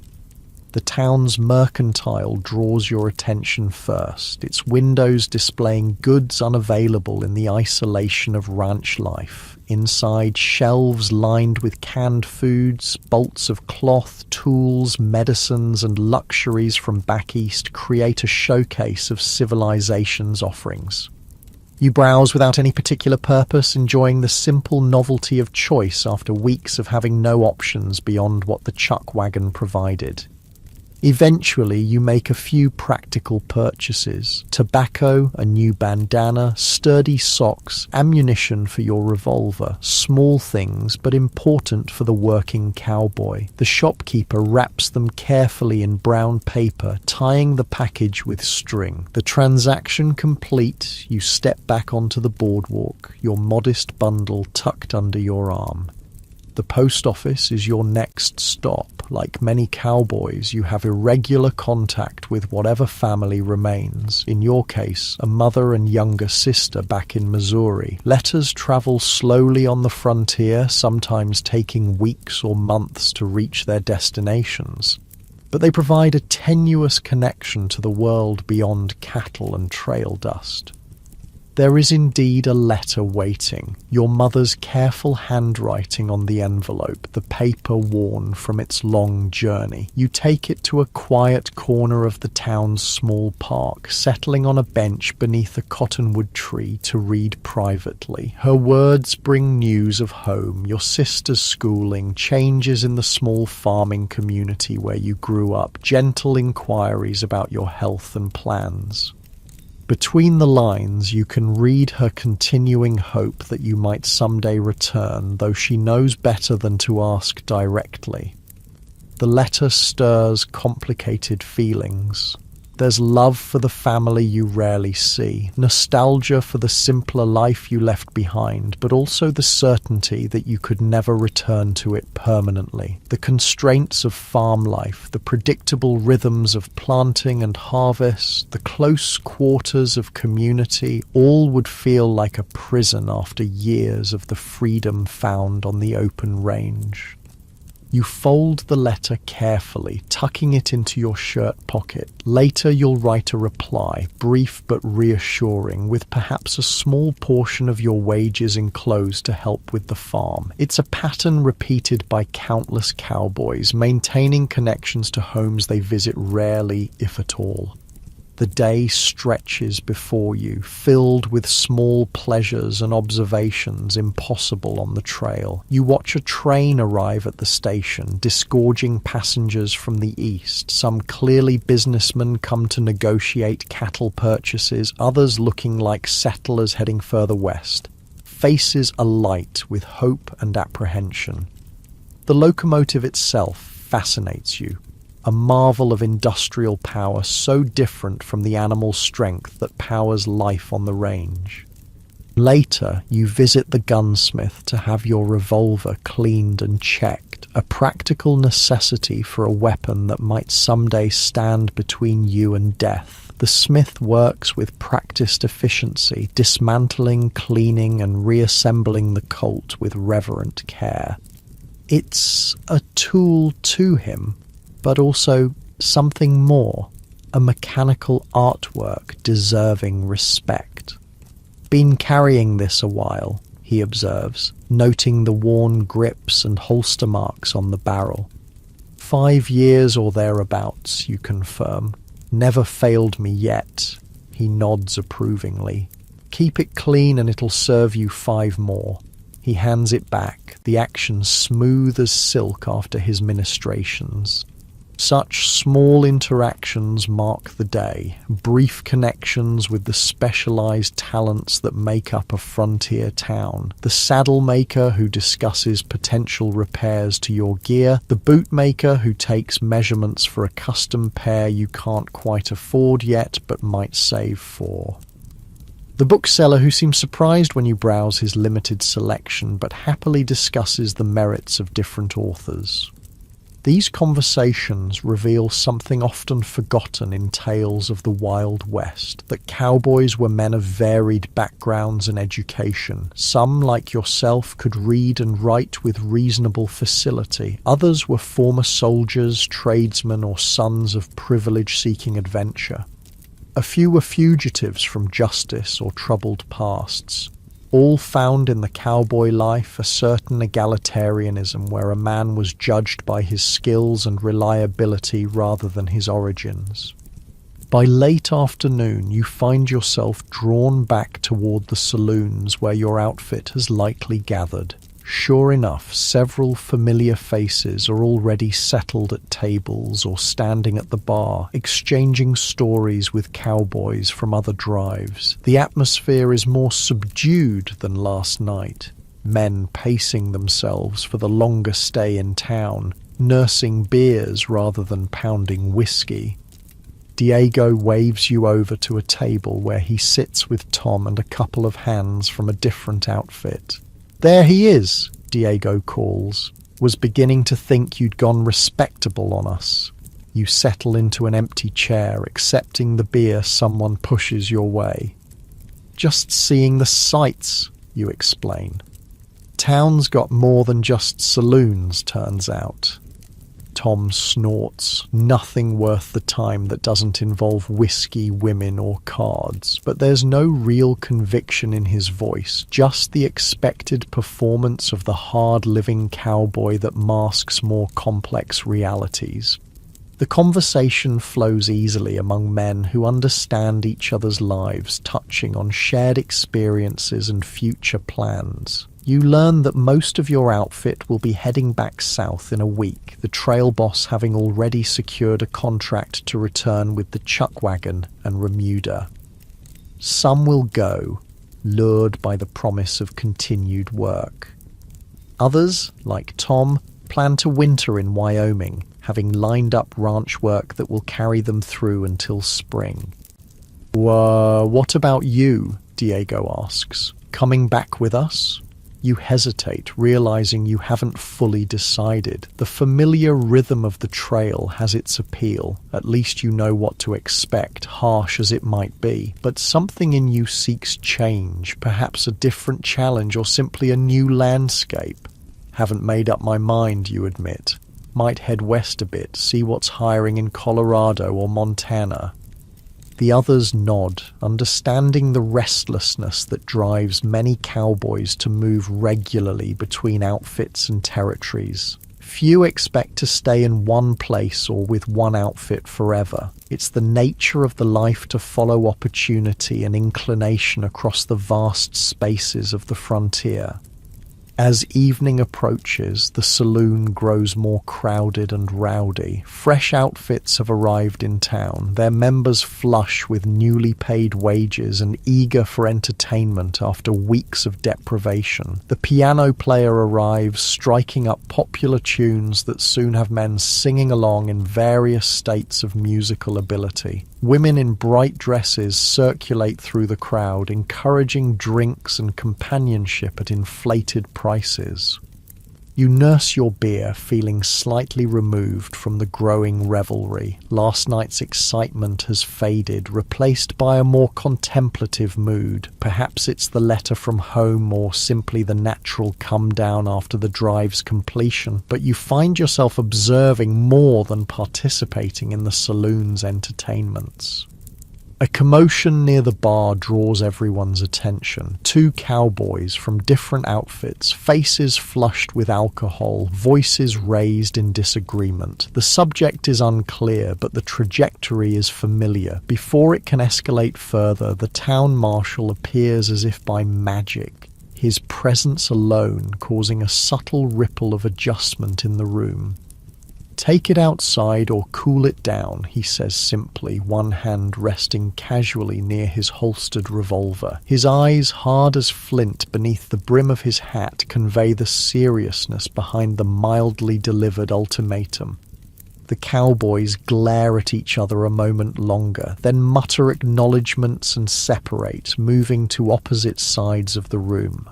Crisis averted, the marshal nods to the barkeeper and continues his rounds. It's a scene played out nightly in cattle towns across the frontier. Potential violence channeled and contained by the thin veneer of law enforcement. Contrary to the romantic legends that would later grow around the Wild West, most cowboys avoided serious trouble in town. Their work required cooperation, level-headedness, and respect for the practical realities of frontier life. Those who couldn't control their tempers or respect basic rules rarely lasted long in the profession. The mythical gunslinger of later fiction bore little resemblance to the pragmatic working cowboys who drove cattle north from Texas. As the evening progresses, you find yourself ready for quieter surroundings. Bidding good night to your companions, you step out onto the boardwalk, inhaling the cooler night air with relief after the smoky confines of the saloon. Stars shine overhead, partially obscured by the glow of town lights but still visible, a reminder of the vast wilderness that lies just beyond these streets and buildings.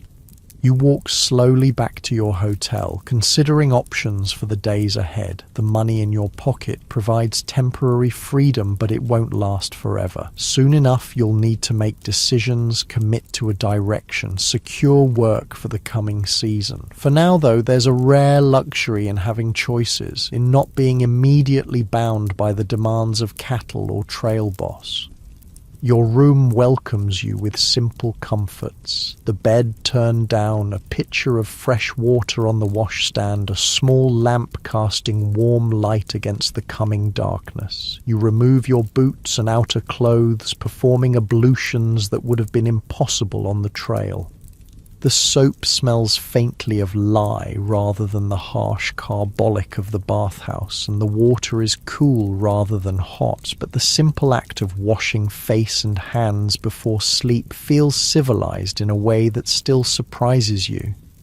The bed receives your tired body gratefully, the mattress seeming less disconcertingly soft than the previous night. Perhaps you're already adapting to town comforts, your body forgetting the hard ground more quickly than expected. You extinguish the lamp and lie in darkness, listening to the muffled sounds of Abilene at night, distant piano music, occasional voices or laughter, the passing of late wagons or pedestrians on the street below. Sleep approaches slowly, your mind too full of possibilities to surrender quickly to unconsciousness. Images and memories drift through your thoughts. The endless horizon of the prairie, the night sounds of a bedded-down herd, the camaraderie of men around a campfire after a day's hard riding. For all its hardships and dangers, there's a purity to trail life that town living lacks, a direct connection to the elemental realities of earth and sky, animal and human, that civilization obscures with its comforts and complexities.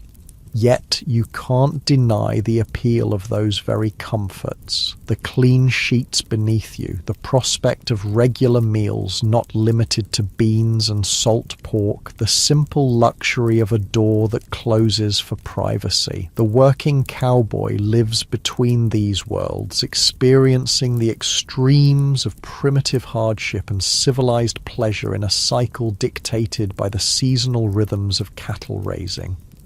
Days pass in similar fashion, mornings of exploration and practical errands, afternoons and evenings spent with members of your outfit and other cowboys in town. You write your letter home, enclosing $10 of your wages with promises to send more when possible.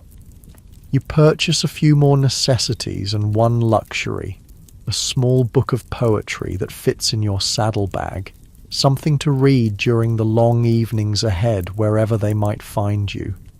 Gradually, the mood in town shifts as cowboys begin departing. Some headed south with returning outfits, others to ranches for winter work, a few taking stage or rail to more distant destinations. The saloons grow quieter, the streets less crowded. Abilene begins reverting to its normal rhythms after the frenetic activity of cattle season. A week after your arrival, you make your decision. Rather than returning south with Diego and the others, you'll head northwest, following rumors of good winter work at a large ranch in Wyoming territory. The outfit is known for fair treatment of its hands and offers the possibility of learning more about the ranching business beyond the specific skills of trail driving. The night before your departure, your remaining outfit mates gather for a farewell dinner at the Prairie Rose restaurant. It's a simple meal, but feels significant. These men have shared dangers and hardships that create bonds beyond ordinary friendship. Tomorrow your paths will diverge, perhaps never to cross again in the vastness of the frontier. To the best damn point rider I've worked with, toasts Tom, raising his coffee cup in lieu of whiskey. The others join in, embarrassing you with praise that cowboys rarely express directly. In this moment, with separation imminent, the usual restraint loosens just enough to acknowledge the respect earned over weeks of shared work.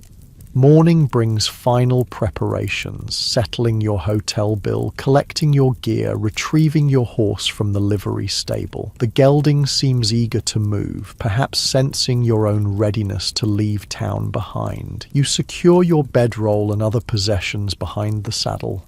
Check your supplies one last time and swing up into the familiar embrace of well-worn leather.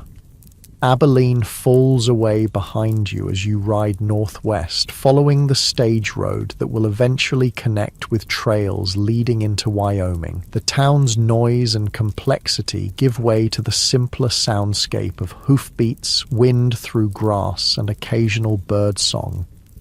Your shoulders relax, breathing deepens as the open country welcomes you back. The journey will take weeks, with stops at smaller settlements along the way, perhaps occasional work to supplement your funds. Winter will arrive before you reach your destination, bringing snow and bitter cold unfamiliar to a cowboy raised in Texas heat. But such challenges are part of the life you've chosen, a life of movement and adaptation, of skills tested against the elements, of freedom purchased with hardship. As you ride, your thoughts turn to the changing west around you. Already the great cattle drives are beginning to fade, threatened by expanding railroads, the encroachment of farms and their barbed wire fences, the gradual closing of the open range. The era of cowboys, as you've known them, those half-wild men moving vast herds across unfenced prairie, has perhaps a decade remaining before progress and civilization transform it beyond recognition. There's a certain melancholy in this knowledge, a sense that you're participating in something already passing into history. Future generations will romanticize the cowboy, transforming the difficult, dangerous work you know intimately into sanitized adventures where heroes never suffer saddle sores or dysentery, where cattle never die of thirst or stampede in midnight storms, where the daily monotony of dust and discomfort gives way to gunfights and romance. Yet even knowing this, you wouldn't trade your experiences. To have lived this life, however briefly in the grand scope of history, to have ridden through dawn light with 2,000 longhorns spread before you, to have felt the perfect communication between horse and rider during a difficult river crossing, to have shared coffee and hardtack with men whose entire worth was measured in skill and reliability rather than wealth or background. These are privileges few will know in the coming age of machines and cities.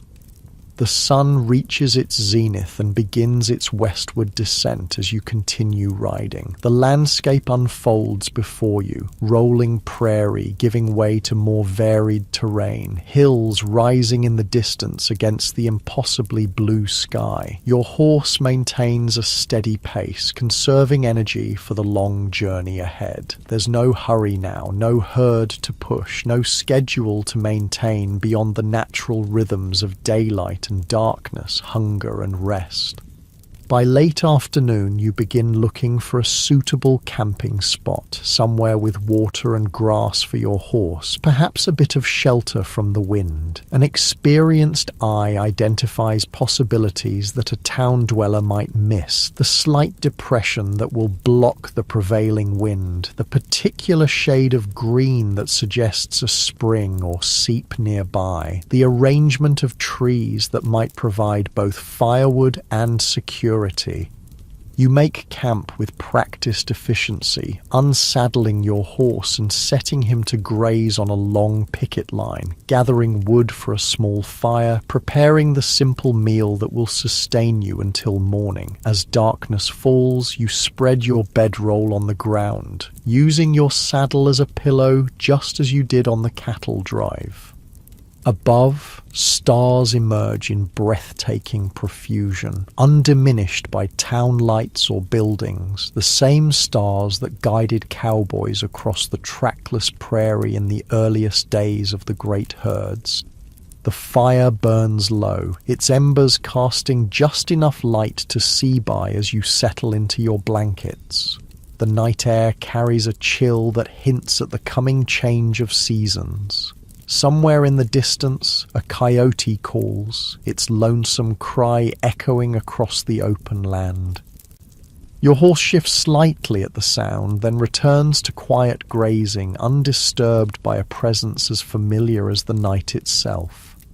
Lying beneath that vast canopy of stars, you feel a profound connection to the land and its rhythms, to the generations of men who've made their lives in this harsh, beautiful country. Cowboys, vaqueros, native peoples, all bound to this landscape in ways that permanent settlements and civilization can never fully understand. There's truth in that connection. A fundamental honesty in facing the elements directly, in knowing that survival depends on skill, judgment, and sometimes simple luck.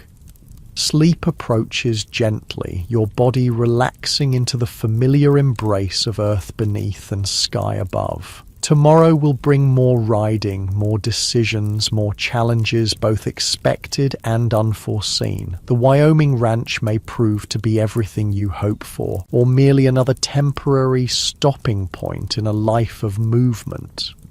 Either way, you'll face it with the quiet competence and adaptability that define the true cowboy, not the fictional hero of later stories, but the working man who drove cattle, endured hardship, and helped shape a nation's expansion across a continent. Your breathing deepens, muscles relaxing after the day's ride. The last conscious thought before sleep claims you as appreciation for the open country stretching in all directions, for the skills hard-won through years of difficult work, for the freedom to choose your path despite the uncertainties it brings. In a rapidly changing world where railroads and telegraph wires and barbed fence are already transforming the West, you've experienced something authentic and elemental that future generations will know only through stories and images. As you drift into dreams, the essence of cowboy life surrounds you, not the romanticized version of later myth, but the real experience of sun and wind, dust and danger, companionship and solitude. It's a hard life, but an honest one, demanding everything while promising little beyond the satisfaction of meeting those demands with skill and courage. And perhaps that's enough. To have lived fully in your time and place, to have mastered the specific challenges of your chosen work, to have seen landscapes and sunrises that city dwellers can scarcely imagine. The cowboy era is already fading into history, but its spirit, the practical idealism of self-reliance, adaptability, and quiet competence, will remain embedded in the American character long after the last great herd have disappeared from the prairie. The fire burns down to ash, the stars wheel overhead, and sleep encompasses you completely. Tomorrow is another day on the trail, another step in a journey without fixed destination. For now there is only the perfect stillness of night on the open prairie, the distant call of coyotes, and the peaceful rhythms of rest well earned.